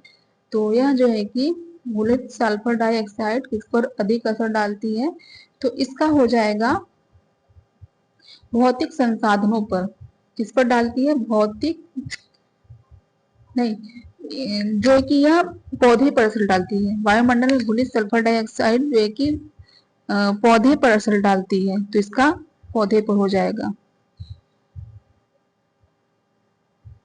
सल्फर डाइऑक्साइड रासायनिक यौगिक है। इसका रासायनिक सूत्र जो है कि SO2 यह तीव्र गंध युक्त एवं क्षीण विषैली गैस है, जो कई तरह के औद्योगिक प्रक्रियाओं में तथा ज्वालामुखियों के विस्फोट से मिलती है। ये एक रंगहीन गैस होती है, गैर पौधे पर, मानव पर, भौतिक संसाधनों पर प्रभाव डालती है, परंतु सबसे ज्यादा पौधे पर इसका प्रभाव होता है। तो नेक्स्ट क्वेश्चन पूछा है कि निम्नलिखित में से कौन सा प्रसार शिक्षण का चरण है? निम्नलिखित में से कौन सा जो है कि प्रसार शिक्षण का चरण है? तो ध्यान आकर्षण, अभिरुचि, ध्यान चरण नहीं पूछा है। ध्यान आकर्षण है, अभिरुचि भी है, संतुष्टि भी है, पर ध्यान विकर्षण नहीं है। तो इसका हो जाएगा सी, ध्यान विकर्षण नहीं है। तो इसका आंसर सी है। तो प्रसार शिक्षण के चरण जेपी लिंगस के अनुसार जेपी लिंगन्स के अनुसार प्रसार एक लगातार चलने वाली प्रक्रिया है। एक अच्छे प्रभावी प्रसार शिक्षण कार्यक्रम में अग्रशील 5 चरण शामिल है। एक स्थिति एवं समस्या का समाधान होता है, उद्देश्य एवं समस्या का समाधान होता है, शैक्षिक योजना होगा, मूल्यांकन होगा, पुनर्विचार होगा। यह जो कि बहुत इंपॉर्टेंट है। पुस्तिका प्रसार के 5 चरण को क्रमवाइज कीजिए। तो आप लोग ये बहुत पूछा भी है। स्थिति एवं समस्या का समाधान होगा, उद्देश्य एवं समस्या का समाधान होगा, शैक्षिक योजना होगा, मूल्यांकन और पुनर्विचार हो जाएगा। और समान चरण जो है कि ध्यान, आकर्षण, अभिरुचि, इच्छा, विश्वास, जानकारी, क्रिया, संतुष्टि है। ये भी इंपॉर्टेंट है। तो नेक्स्ट क्वेश्चन पूछा है कि अपहोल्स्ट्री का उपयोग किया जाता है। तो यह जो है कि फर्नीचर पे किया जाता है, फर्नीचर को ढकने के लिए किया जाता है। तो इसका जो है कि बी सही हो जाएगा। अपहोल्स्ट्री का उपयोग जो कि फर्नीचर को ढकने के लिए किया जाता है। इसमें फर्नीचर का जीवन बढ़ जाता है, साथ ही कक्ष की सुंदरता भी अतिशय वृद्धि हो जाती है। इस प्रकार अपहोल्स्ट्री का उपयोग मुख्यतः निम्न उद्देश्यों की पूर्ति के लिए किया जाता है। पहला जो है कि फर्नीचर के जीवन को बढ़ोतरी करना, अर्थात फर्नीचर को मजबूत एवं टिकाऊ बनाना होता है, और फर्नीचर की उपयोगिता को बढ़ाना तथा कला की सुंदरता में वृद्धि करना होता है। तो नेक्स्ट क्वेश्चन पूछा है कि प्रसार शिक्षा का उद्देश्य है। तो प्रसार शिक्षा के इसमें से क्या उद्देश्य है? दृष्टिकोण में परिवर्तन लाना, ज्ञान में परिवर्तन लाना, कार्य दक्षता में परिवर्तन लाना, उपयोग सभी। तो इसका आंसर उपयोग सभी हो जाएगा। प्रसार शिक्षा का यह सभी उद्देश्य है। दृष्टिकोण में परिवर्तन लाना, ज्ञान में परिवर्तन लाना, कार्यस्थल में परिवर्तन करके सीखना, यह सभी प्रसार शिक्षा के उद्देश्य है। नेक्स्ट क्वेश्चन पूछा है कि आंतों की भित्ति से उत्पन्न होने वाले हार्मोन्स कहलाते हैं। आंतों की भित्ति से उत्पन्न होने वाले हार्मोन्स क्या कहलाते हैं? तो यह जो कि कोलिसिस्टोकाइनिन काइनिन कहलाते हैं। कोलिसिस्टोकाइनिन कहलाते हैं। आंतों की भित्ति से उत्पन्न होने वाले हार्मोन्स जो कि कोलिसिस्टोकाइनिन कहलाते हैं। इसका आंसर सी सही हो जाएगा। नेक्स्ट क्वेश्चन पूछा है कि संतुलन तालिका किस अवस्था में बनाई जाती है?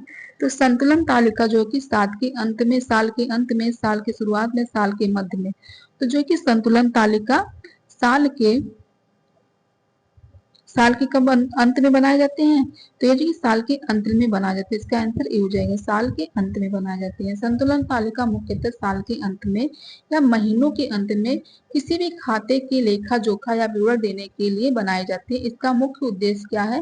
इसका मुख्य उद्देश्य जो है कि लघु उद्योग को लेखा जोखा के रूप में किया जाता है।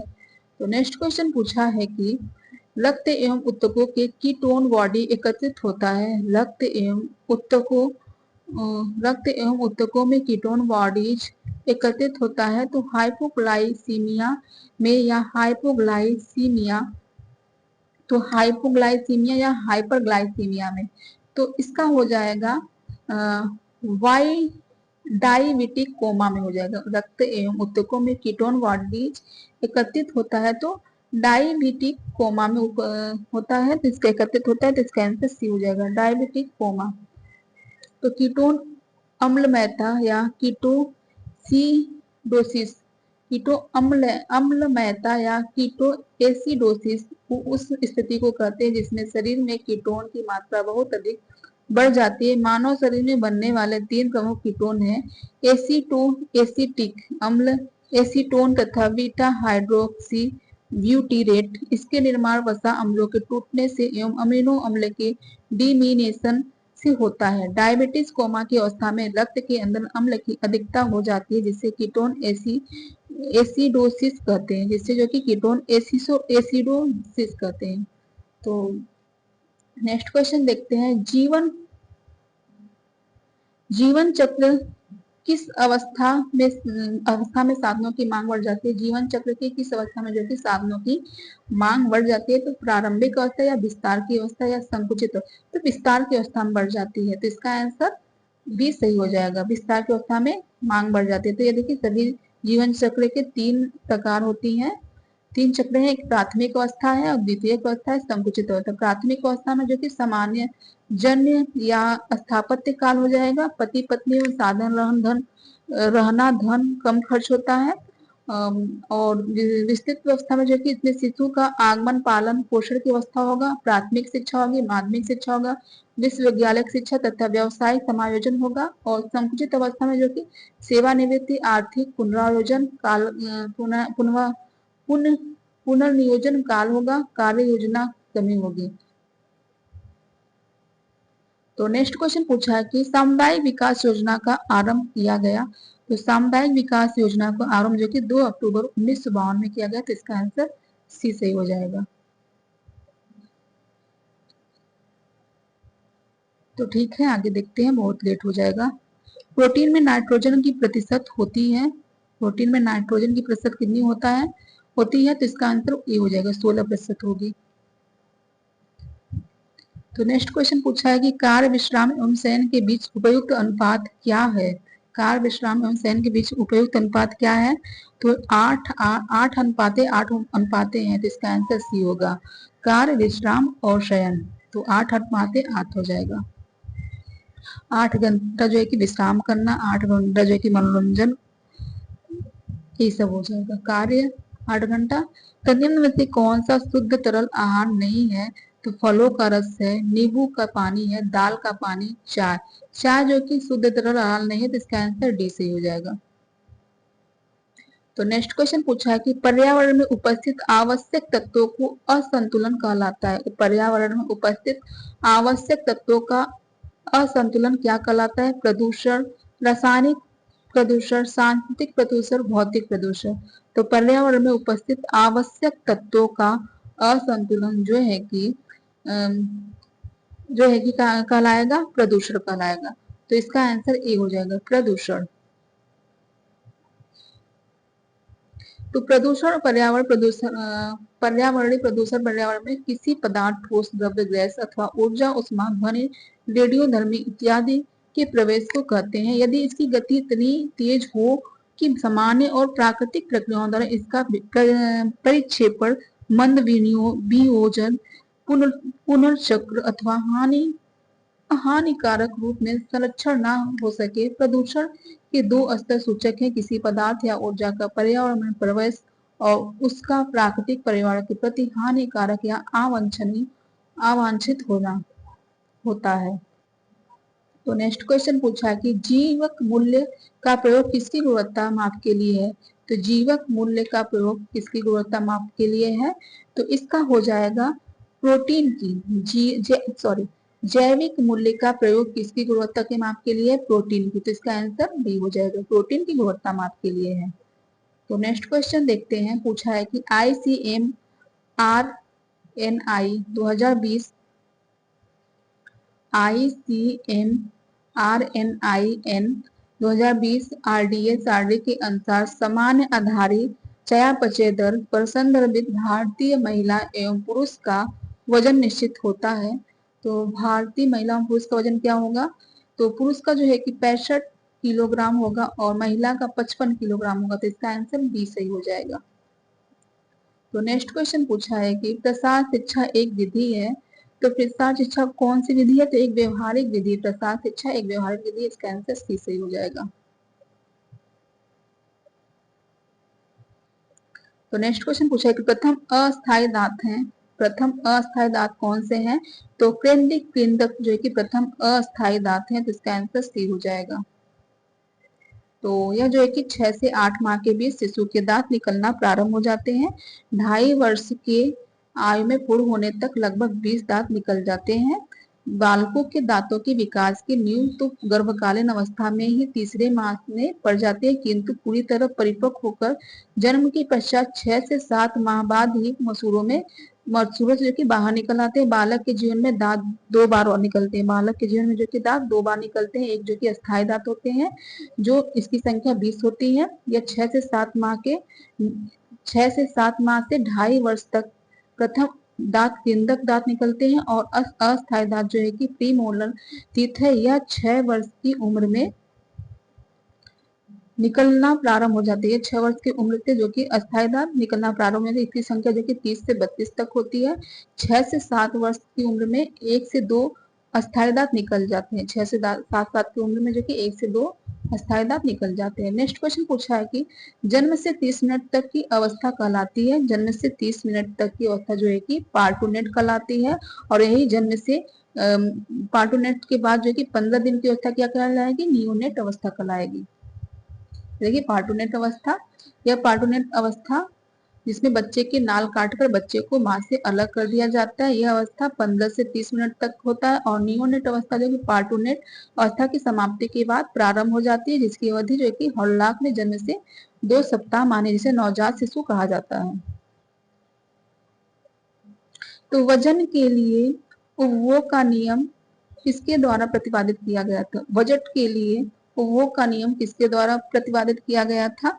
तो इसका हो जाएगा डॉक्टर एंजल के द्वारा। डॉक्टर एंजल के द्वारा जो है कि बजट के लिए उपभोग का नियम प्रतिपादित किया गया, तो इसका आंसर बी हो जाएगा। बजट को ध्यान में रखते हुए जो कि 1857 में एक प्रसिद्ध जर्मन अर्थशास्त्री जो कि अर्नेस्टिव एंजिल ने जीवन की विविध आवश्यकताओं पर जीवन स्तर के अनुकूलन व्यय का प्रतिशत निर्धारित किया। इन्होंने उपयोग के नियम भी प्रतिपादित किया। इसे हम एंजिल नियम के नाम से जानते हैं। इस नियम की सबसे बड़ा दोष यह है कि बचत का प्रावधान नहीं किया गया। इसका क्या पूछ देगा कि एंजिल के नियम का सबसे बड़ा दोष क्या है, उसमें बचत का प्रावधान नहीं किए हैं। नेक्स्ट क्वेश्चन पूछा है कि स्वास्थ्य सेवाओं का जन जन तक पहुंचाने के लिए गांवों में नियुक्त किए जाते हैं। तो स्वास्थ्य सेवाओं का जन जन तक पहुंचाने के लिए गांवों में क्या नियुक्त किया जाता है? तो इसका हो जाएगा हेल्थ गाइड। इसका ये हो जाएगा हेल्थ गाइड नियुक्त किए जाते हैं। तो नेक्स्ट क्वेश्चन पूछा कि एस्बेस्टस है, तो एस्बेस्टस क्या है? तो प्राकृतिक रेशा, तो यह जो कि प्राकृतिक खनिज रेशा, एस्बेस्टस प्राकृतिक खनिज रेशा है, तो इसका आंसर सी से हो जाएगा। तो नेक्स्ट क्वेश्चन पूछा कि राजमा में उपस्थित ऑक्जेलिक एवं फाइटेट किसकी उपलब्धता को अवरोधित करता है? तो राजमा में उपस्थित ऑक्जेलेट एवं फाइटेट किसकी उपलब्धता को अवरोधित करते हैं?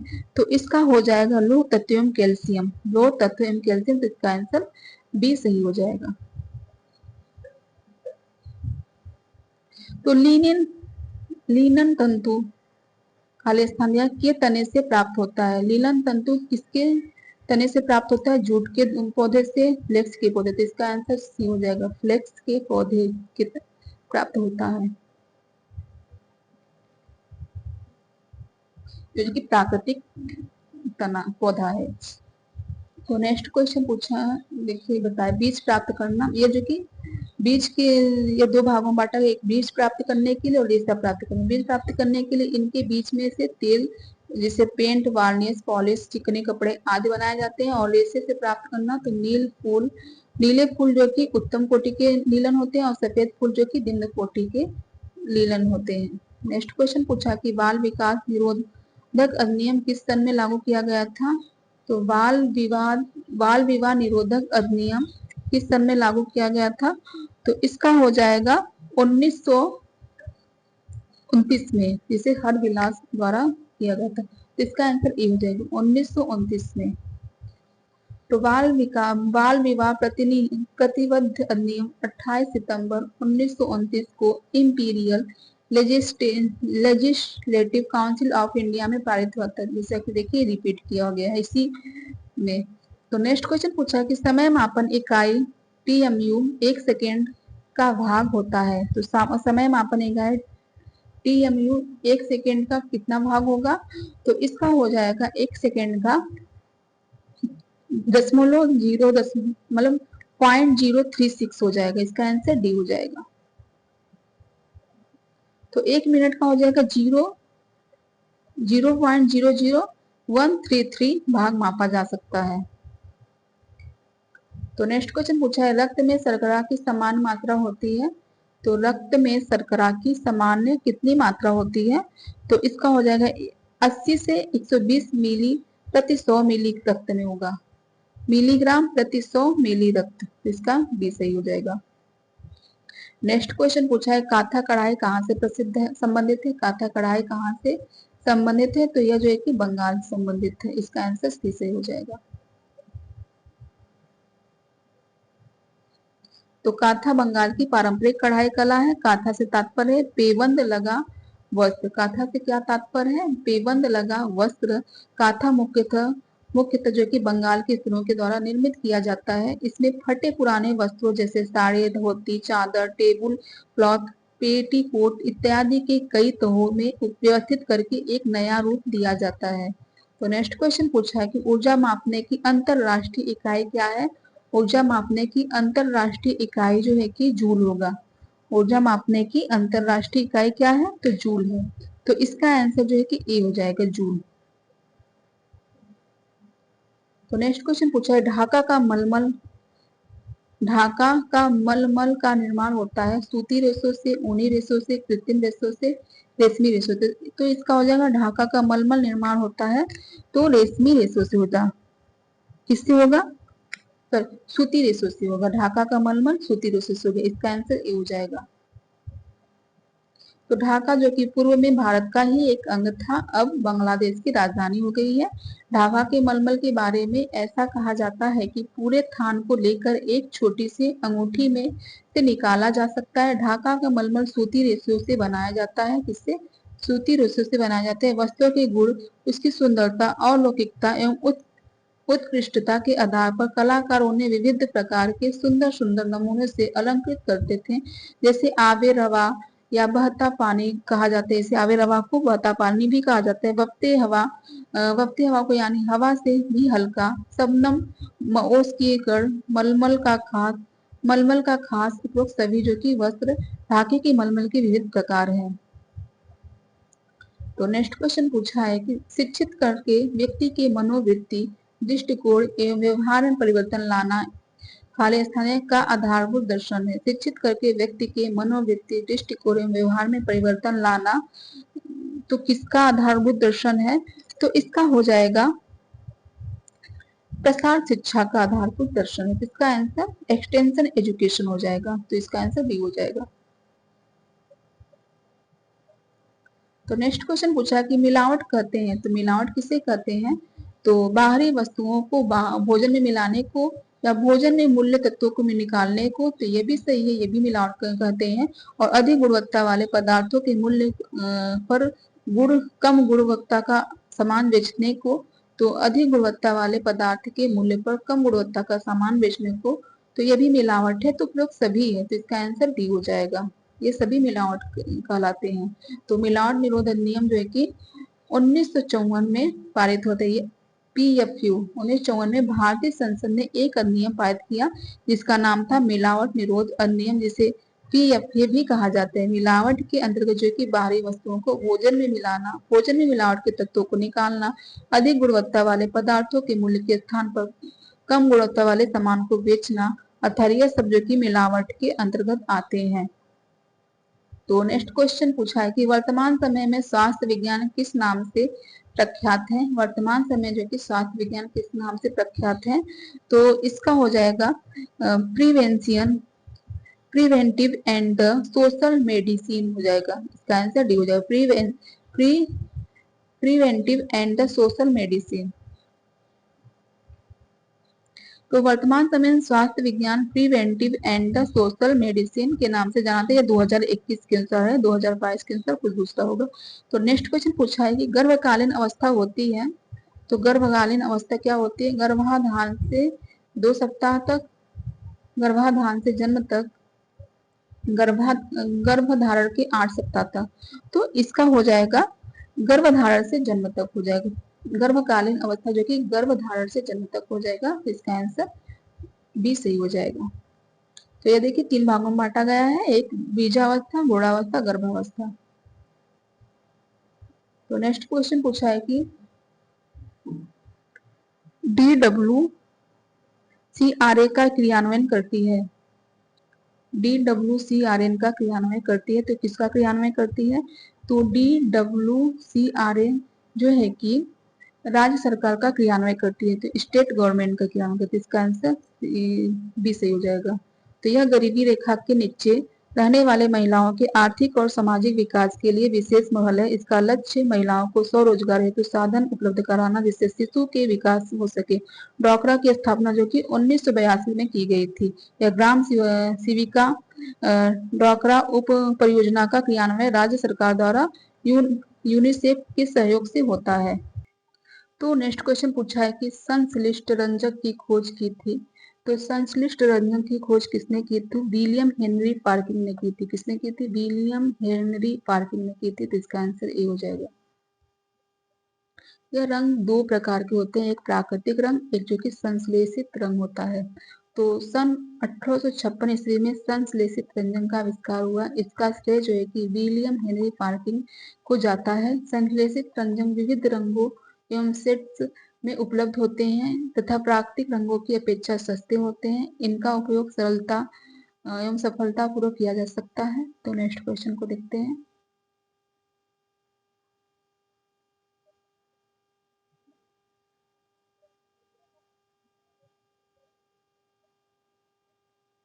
यहाँ पर निम्न में से कौन सा एक बेट रंग है? तो इनमें से कौन सा एक बेट रंग है? तो इंडिगो जो है कि एक बेट रंग है। इसका आंसर डी हो जाएगा। इसके बारे में जानते हैं। तो रंगों संश्लेषित रंगों के प्रकार जो कि अम्लीय, क्षारीय, उदासीन है। कितने हैं? अम्लीय है, क्षारीय है, उदासीन है। तो अम्लीय में जो कि कार्बन युक्त सोडियम तथा कैल्शियम ऊनी वस्त्र पर होता है। और कार्बन के रंग जो है कि रेशमी तथा सेलुलोज वस्तुओं पर होता है। ये क्षारीय होता है। और उदासीन जो कि प्रत्यक्ष रंग, विकसित रंग एवं गंधक रंग वेट रंग होते हैं। वेट रंग के भी 3 वर्ग समूह हैं। एक इंडिगोसोल तथा एग्लोसोल होता है और एंथ्रोक्विनोइड होता है, सल्फर होता है। ये जो कि वेट रंग के भी 3 वर्गीय समूह हैं। तो नेक्स्ट क्वेश्चन देखते हैं। पूछा है कि जाइगोट किसे कहते हैं? तो जाइगोट जो कि नए कोष को कहते हैं। तो न्यू शेल। तो इसका आंसर सी हो जाएगा। पुरुष शुक्राणुओं और स्त्री अंडाणुओं के संयोग से नए जीव जाइगोट का विकास प्रारंभ होता है। अंडाणुओं का निर्माण डिंब ग्रंथियों तथा शुक्राणुओं के निर्माण पुरुषों के विषण टेस्टस से होता है। शुक्राणुओं और अंडाणुओं के संयोग की क्रिया और गर्भाधान यानी सेचन कहते हैं। यही से शिशु के विकास की प्रक्रिया प्रारंभ हो जाती है। यही से जो कि शिशु के विकास की प्रक्रिया प्रारंभ हो जाती है। नेक्स्ट क्वेश्चन पूछा कि पर्यावरण स्वच्छता का नाम बदलकर रखा गया है। तो पर्यावरण स्वच्छता का नाम बदलकर क्या रखा गया है? तो इसका हो जाएगा पर्यावरण स्वास्थ्य। तो इसका आंसर बी सही हो जाएगा, पर्यावरण स्वास्थ्य। तो नेक्स्ट क्वेश्चन पूछा है कि मलमल कपड़े के एक टुकड़े के धागों की संख्या यदि 64 गुणे 60 है तो कहलाएगी। तो मलमल कपड़े के एक टुकड़े के धागों की संख्या यदि 64 गुणे 60 है तो यह जो कि अच्छा संतुलन कहलाएगी। तो इसका आंसर बी हो जाएगा, अच्छा संतुलन। नेक्स्ट क्वेश्चन पूछा कि वृद्धावस्था में कैल्शियम की कमी से निम्न में से कौन सी बीमारी हो जाती है, उत्पन्न होती है? तो ऑस्टोपोरोसिस होगा, ऑस्टोपोरोसिस। यह वयस्कों में जो कि ऑस्टोमलेशिया हो जाएगा। कबूतर छाती बच्चों में होगा। तो हमारे शरीर में जो कि कैल्शियम की मात्रा अन्य सभी खनिज लवणों से ज्यादा होती है। हमारे शरीर में 4% जो कि मिनरल में 2% जो कि कैल्शियम होता है और कैल्शियम का 99% जो कि हड्डी और दांतों में होता है और 1% जो कि रक्त में होता है। कैल्शियम की कमी में हड्डियों का विकास रुक जाता है। इसकी कमी से बच्चों में टिटेनिक नामक बीमारी हो जाती है तथा वृद्धों में ऑस्टोपोरोसिस तथा महिलाओं में ऑस्टोमलेशिया। इन दोनों विकारों के लिए कैल्शियम के साथ साथ विटामिन डी की भूमिका होती है। नेक्स्ट क्वेश्चन पूछा कि गृह व्यवस्था एक व्यवहारिक विज्ञान है, यह कथन किसका है? तो गृह व्यवस्था एक व्यवहारिक विज्ञान तो एक कोटजिन का है। इसका आंसर बी सही हो जाएगा। तो प्यू देवदास ने क्या कहा है? गृह प्रबंधन एक तुलनात्मक बात है। और लिशफील्ड ने क्या कहा है? इन्होंने होम मैनेजमेंट को साइकिल ऑफ एक्शन कहा है और कोटजिन ने जो कि गृह व्यवस्था को एक व्यवहारिक विज्ञान कहा है। नेक्स्ट क्वेश्चन पूछा है कि ग्लाइकोलाइसिस प्रक्रिया में होता है। तो ग्लाइकोलाइसिस प्रक्रिया में क्या होता है? तो इसका हो जाएगा ग्लूकोज का पायरुविक अम्ल में परिवर्तन। ग्लूकोज का पायरुविक अम्ल में परिवर्तन। इसका आंसर सी हो जाएगा। तो ग्लाइकोलिसिस या ग्लाइको अपघटन कोशिका विश्लेषण की प्रथम अवस्था है जो कोशिका गर्भ में होती है। इस प्रक्रिया में ग्लूकोज का आंशिक ऑक्सीकरण होता है। फलस्वरूप ग्लूकोज के एक अणु से पायरुविक अम्ल में के 2 अणु बनते हैं तथा उच्च ऊर्जा मुक्त होती है। नेक्स्ट क्वेश्चन पूछा है कि सामुदायिक विकास कार्यक्रम की धुरी किसे कहा जाता है। सामुदायिक विकास कार्यक्रम की धुरी किसे कहा जाता है। प्रसार प्रबंधन को, प्रसार कार्यकर्ता को। तो प्रसार कार्यकर्ता को जाता है। इसका आंसर डी हो जाएगा। नेक्स्ट क्वेश्चन पूछा है कि विरासत में मिली हुई आय क्या कहलाती है। तो विरासत में मिली हुई आय जो है कि प्रत्यक्ष आय कहलाती है। तो इसका आंसर सी सही हो जाएगा। इसमें अप्रत्यक्ष आय बताया है। विरासत में मिली हुई आय अप्रत्यक्ष आय है, बी। तो कहीं कहीं पर प्रत्यक्ष भी है। तो वास्तविक आय 2 प्रकार की होती हैं, एक प्रत्यक्ष आय, अप्रत्यक्ष आय। प्रत्यक्ष आय इसके अंतर्गत वे वस्तुएं या सेवाएं आती हैं जिन्हें परिवार बिना पैसा खर्च किए प्राप्त करता है, वह प्रत्यक्ष आय। तो वह सही है। विरासत में मिली हुई आय जो कि प्रत्यक्ष आय आएगा। अप्रत्यक्ष आय जिसमें पैसा खर्च करना पड़ता है। तो इसमें गलत बताया, डी नहीं होगा, सी सही होगा। प्रत्यक्ष आय होगा। इसका आंसर सी सही होगा, प्रत्यक्ष आय। तो प्रत्यक्ष आय अप्रत्यक्ष है। प्रत्यक्ष आय इसके अंतर्गत वे वस्तुएं सेवाएं आती हैं जिसमें जो है कि परिवार बिना पैसा खर्च किए ही प्राप्त करता है। प्रत्यक्ष आय कहलाती, उदाहरण के लिए वेतन के साथ जो कि MLA, MP, IAS, IPS, army officer आदि को निःशुल्क मकान, चिकित्सा सुविधा, टेलीफोन सुविधा आदि उपलब्ध होते हैं। इन्हें वेतन के अतिरिक्त वे सभी सुविधाएं निःशुल्क प्राप्त होते हैं। तो यह जो कि प्रत्यक्ष आय होगा। अप्रत्यक्ष आय में पैतृक मकान, दुकान, विरासत में मिली संपत्ति, किसी कार्य में प्राप्त अनाज आदि अप्रत्यक्ष है। तो इसमें अप्रत्यक्ष, तो इसका आंसर बी सही होगा, सॉरी बी होगा। पैतृक मकान, दुकान, विरासत में मिली संपत्ति, किसी कार्य प्राप्त अनाज आदि अप्रत्यक्ष है। नेक्स्ट क्वेश्चन पूछा है किसी भी टेक्सटाइल सामग्री को सबसे छोटी इकाई, किसी भी टेक्सटाइल सामग्री की सबसे छोटी इकाई क्या है। तो वस्त्र, रेशा, तंतु, अणु। तो किसी भी टेक्सटाइल सामग्री की सबसे छोटी इकाई जो है कि तंतु हो जाएगा, फाइबर हो जाएगा। तो इसका आंसर सी होगा। फैब्रिक जो कि सबसे बड़ी इकाई वस्त्र है। तो रेशा, तंतु, फाइबर्स यह वस्त्र निर्माण की मूलभूत सबसे छोटी इकाई है। इनके बिना वस्त्र निर्माण करना संभव नहीं है। प्रकृति में अनेक प्रकार के रेशे विद्यमान है परंतु सभी रेशों में वस्त्र निर्माण का कार्य संभव नहीं है क्योंकि सभी रेशों में वे सारे गुण उपस्थित नहीं होते हैं जो वस्त्र निर्माण के लिए आवश्यक है। तो नेक्स्ट क्वेश्चन पूछा है कि चम्मच की आकृति नाखून जैसे लक्षण वाली बीमारी हो सकती है। तो यह जो कि मरामस में होती है, नहीं, रक्त अल्पता में होती है। इसका आंसर भी हो जाएगा, रक्त अल्पता में हो जाएगी। चम्मच की आकृति के नाखून जैसे लक्षण बीमारी रक्त अल्पता कहलाते हैं। रक्त अल्पता का साधारण अर्थ है साधारण अर्थ क्या, रक्त की कमी या लाल रक्त कोशिका में पाए जाने वाले पदार्थ रुधिर वणिका यानी हीमोग्लोबिन की संख्या में कमी आने से होती है। तो नेक्स्ट क्वेश्चन पूछा कि प्रसार शिक्षा सामुदायिक विकास के लक्ष्यों की प्राप्ति का साधन है। यह कथन किसका है। प्रसार शिक्षा सामुदायिक विकास लक्ष्यों के प्राप्ति का साधन है। तो यह जो है कि ए रेड्डी का कथन है। तो इसका आंसर ए हो जाएगा। ए रेड्डी ने कहा है कि प्रसार शिक्षा सामुदायिक विकास के लक्ष्यों की प्राप्ति का साधन है। तो नेक्स्ट क्वेश्चन पूछा है कि टेबल लिनन में कौन सी बुनाई होती है। तो टेबल लिनन में जो है कि पिल बुनाई होती है। कौन सी बुनाई होती है, पिल बुनाई होती है। तो इसका आंसर जो है कि सी से हो जाएगा। तो टेबल बुनाई से निर्मित वस्त्र जो है कि सूती है। तो कोवर्ट क्लॉथ हो जाएगा, गाबर्डीन, जींस, खाकी जर्स हो जाएगा और लिनन से संबंधित टॉवेल, ड्रिल, टेबल लिनन होगा, ऊन से कैशमेयर, गॉबर्डीन आदि हो जाएगा। तो नेक्स्ट क्वेश्चन पूछा कि भोजन पकाने की खदकाना सिमरिंग विधि में तापमान होता है। तो भोजन पकाने की खदकाना या सिमरिंग विधि में तापमान जो कि 82 डिग्री से 99 डिग्री सेंटीग्रेड होगा। इसका आंसर ए हो जाएगा, 100 से कम ही रहेगा। तो भोजन पकाने की विधि में जो कि जल द्वारा, चिकनाई द्वारा, वाष्प द्वारा, वायु द्वारा 4 प्रकार से पकाया जाता है। उबालना, जल, चिकनाई द्वारा और जल द्वारा पकाने की विधि में जो है कि 4 प्रकार है। उबालना, खदकाना, धीमी आंच पर पकाना। तो उबालने में जो है कि 212 डिग्री फ़ारेनहाइट और 100 डिग्री सेंटीग्रेड होगा, इससे ऊपर नहीं होगा, नीचे ही रहेगा। और खदकाना जिसे सिमरिंग भी कहा जाता है, यह 180 डिग्री से 210 डिग्री फ़ारेनहाइट और 95 डिग्री सेंटीग्रेड हो जाएगा। और स्टीविंग में जो कि 80 डिग्री फ़ारेनहाइट और 90 डिग्री सेंटीग्रेड हो जाएगा। नेक्स्ट क्वेश्चन पूछा कि अंतरराष्ट्रीय स्वास्थ्य दिवस कब मनाया जाता है।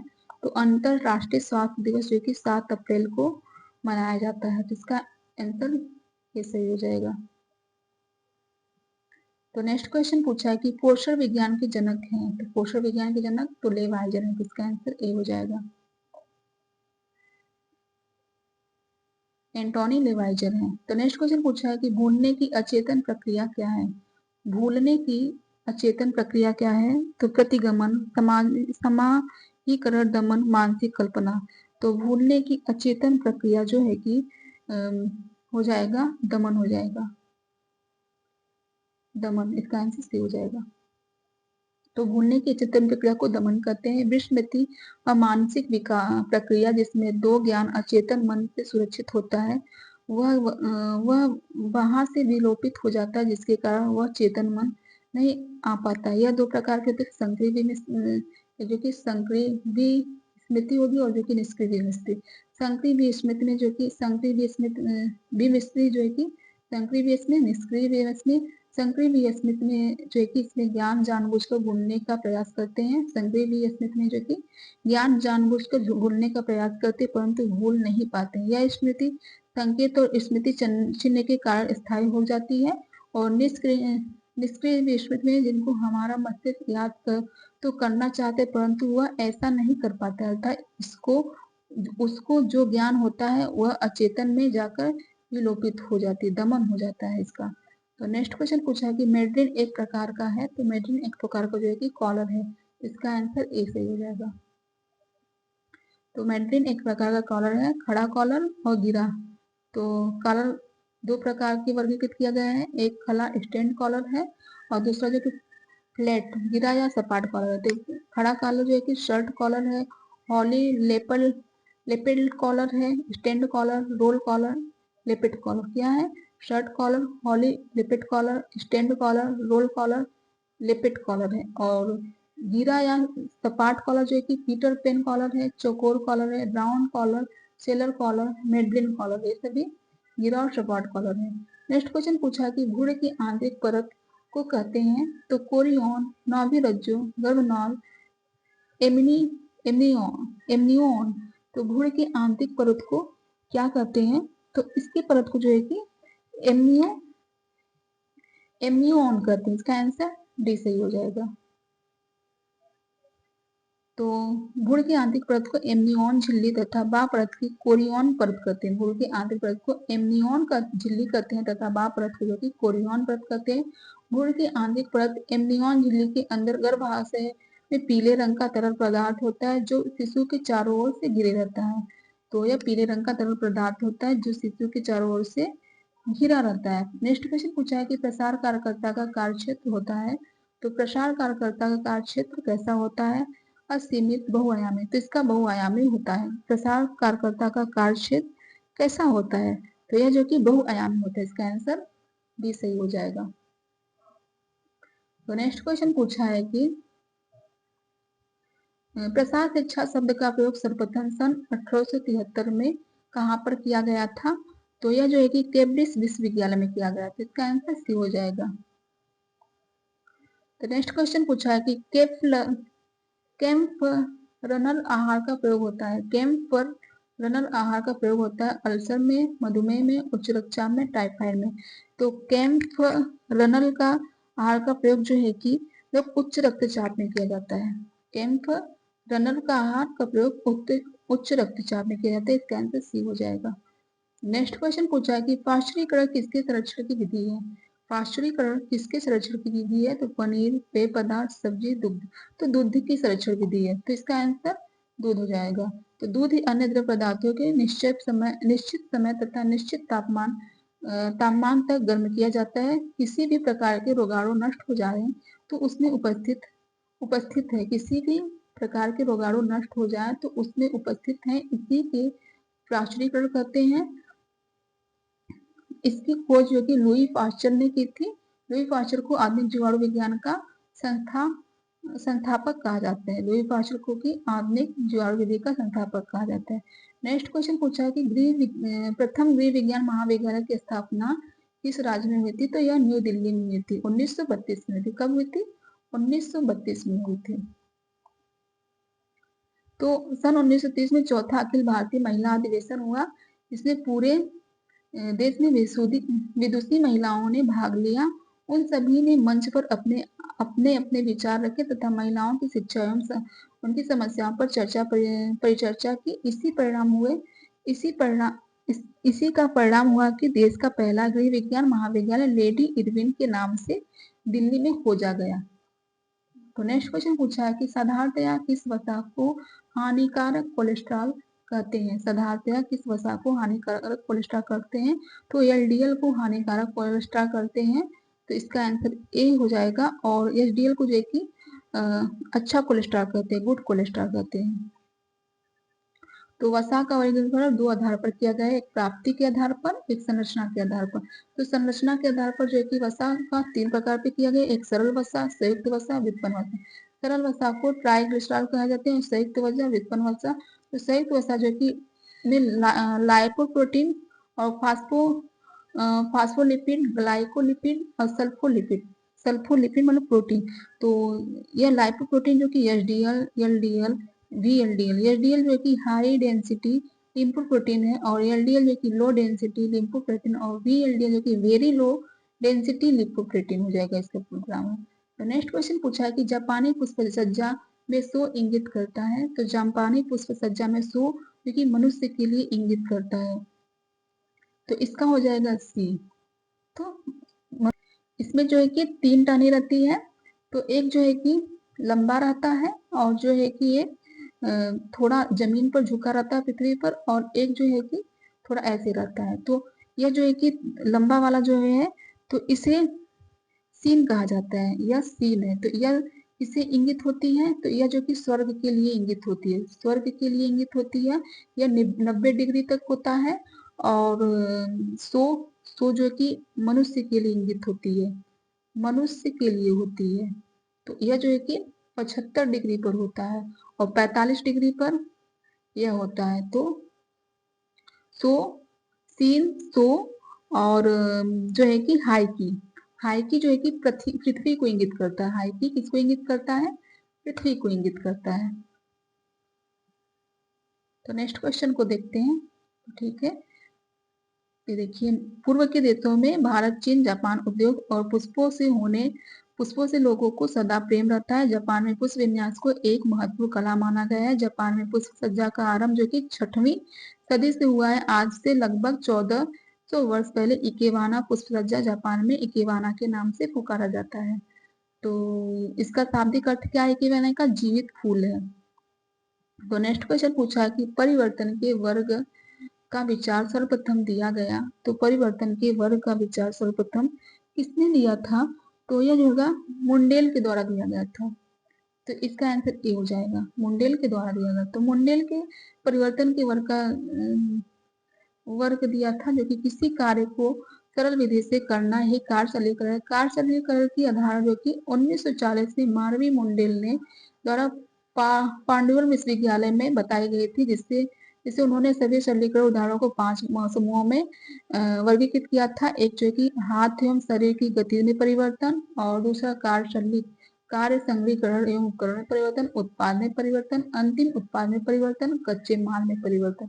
ये सभी जो है कि इनके 5 समूहों में वर्गीकृत किया गया है। नेक्स्ट क्वेश्चन पूछा है कि हाइजीन शब्द हाइजिया से लिया गया है, जिसका अर्थ क्या है? तो यह इसका अर्थ होगा ग्रीक की देवी का नाम है। तो इसका आंसर जो है कि ए हो जाएगा। नेक्स्ट क्वेश्चन पूछा है कि यूनिसेफ की स्थापना कब हुई थी? तो यूनिसेफ की स्थापना जो कि 1946 में हुई थी, इसका आंसर बी हो जाएगा। तो संयुक्त राष्ट्र बालकों यूनाइटेड नेशनल चिल्ड्रन फंड की स्थापना जो कि आरंभिक उद्देश्य द्वितीय विश्व युद्ध में हुई राष्ट्र के बच्चों को खाना और स्वास्थ्य सेवाएं उपलब्ध कराना था। इसकी स्थापना संयुक्त राष्ट्र की महासभा 11 दिसंबर 1946 को की थी और 1953 में यूनिसेफ संयुक्त राष्ट्र की स्थायी सदस्य बन गया। उस समय इसका नाम United national international children fund की जगह यूनाइटेड नेशनल चिल्ड्रन फंड कर दिया गया। इसका नाम मुख्यालय न्यूयॉर्क में स्थित है। इसका मुख्यालय कि न्यूयॉर्क में स्थित है। नेक्स्ट क्वेश्चन पूछा कि लंबे रेशे को कहा जाता है, लंबे रेशे को कहा जाता है तो इसे फिलामेंट कहा जाता है, और छोटे रेशे को जो कि स्टेपल कहा जाता है। इसका आंसर सी हो जाएगा। तो रेशो का वर्गीकरण जो कि दो प्रकार में होता है, एक लंबाई के आधार पर और दूसरा स्रोत के आधार पर। लंबाई के आधार पर जो कि फिलामेंट और स्टेपल लघुकार है। फिलामेंट रेशे में मीटर तथा डेनियर से नापे जाते हैं, और रेशम व सभी कृत्रिम रेशे फिलामेंट रेशे कहलाते हैं। रेशम व सभी कृत्रिम रेशे जो कि फिलामेंट कहलाते हैं। जो कि लास्ट क्वेश्चन है, शेयरिंग किस रेशे को प्राप्त करने में एक चरण है।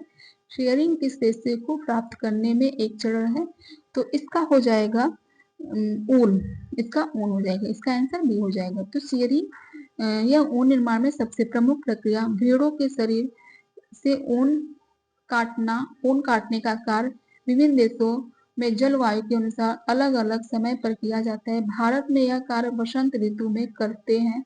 ऊन को काटने से पूर्व उनको कीटनाशक घोल में से नहलाया जाता है। उनको काटने से पूर्व जो है कि उनको कीटनाशक घोल से नहलाया जाता है, अर्थात इसका विकल्प बी सही होगा। तो ठीक है दोस्तों, अब हमारा जो है कि क्लास समाप्त हुआ। यह 2021 का जो है कि पूरा पेपर सॉल्व हो गया।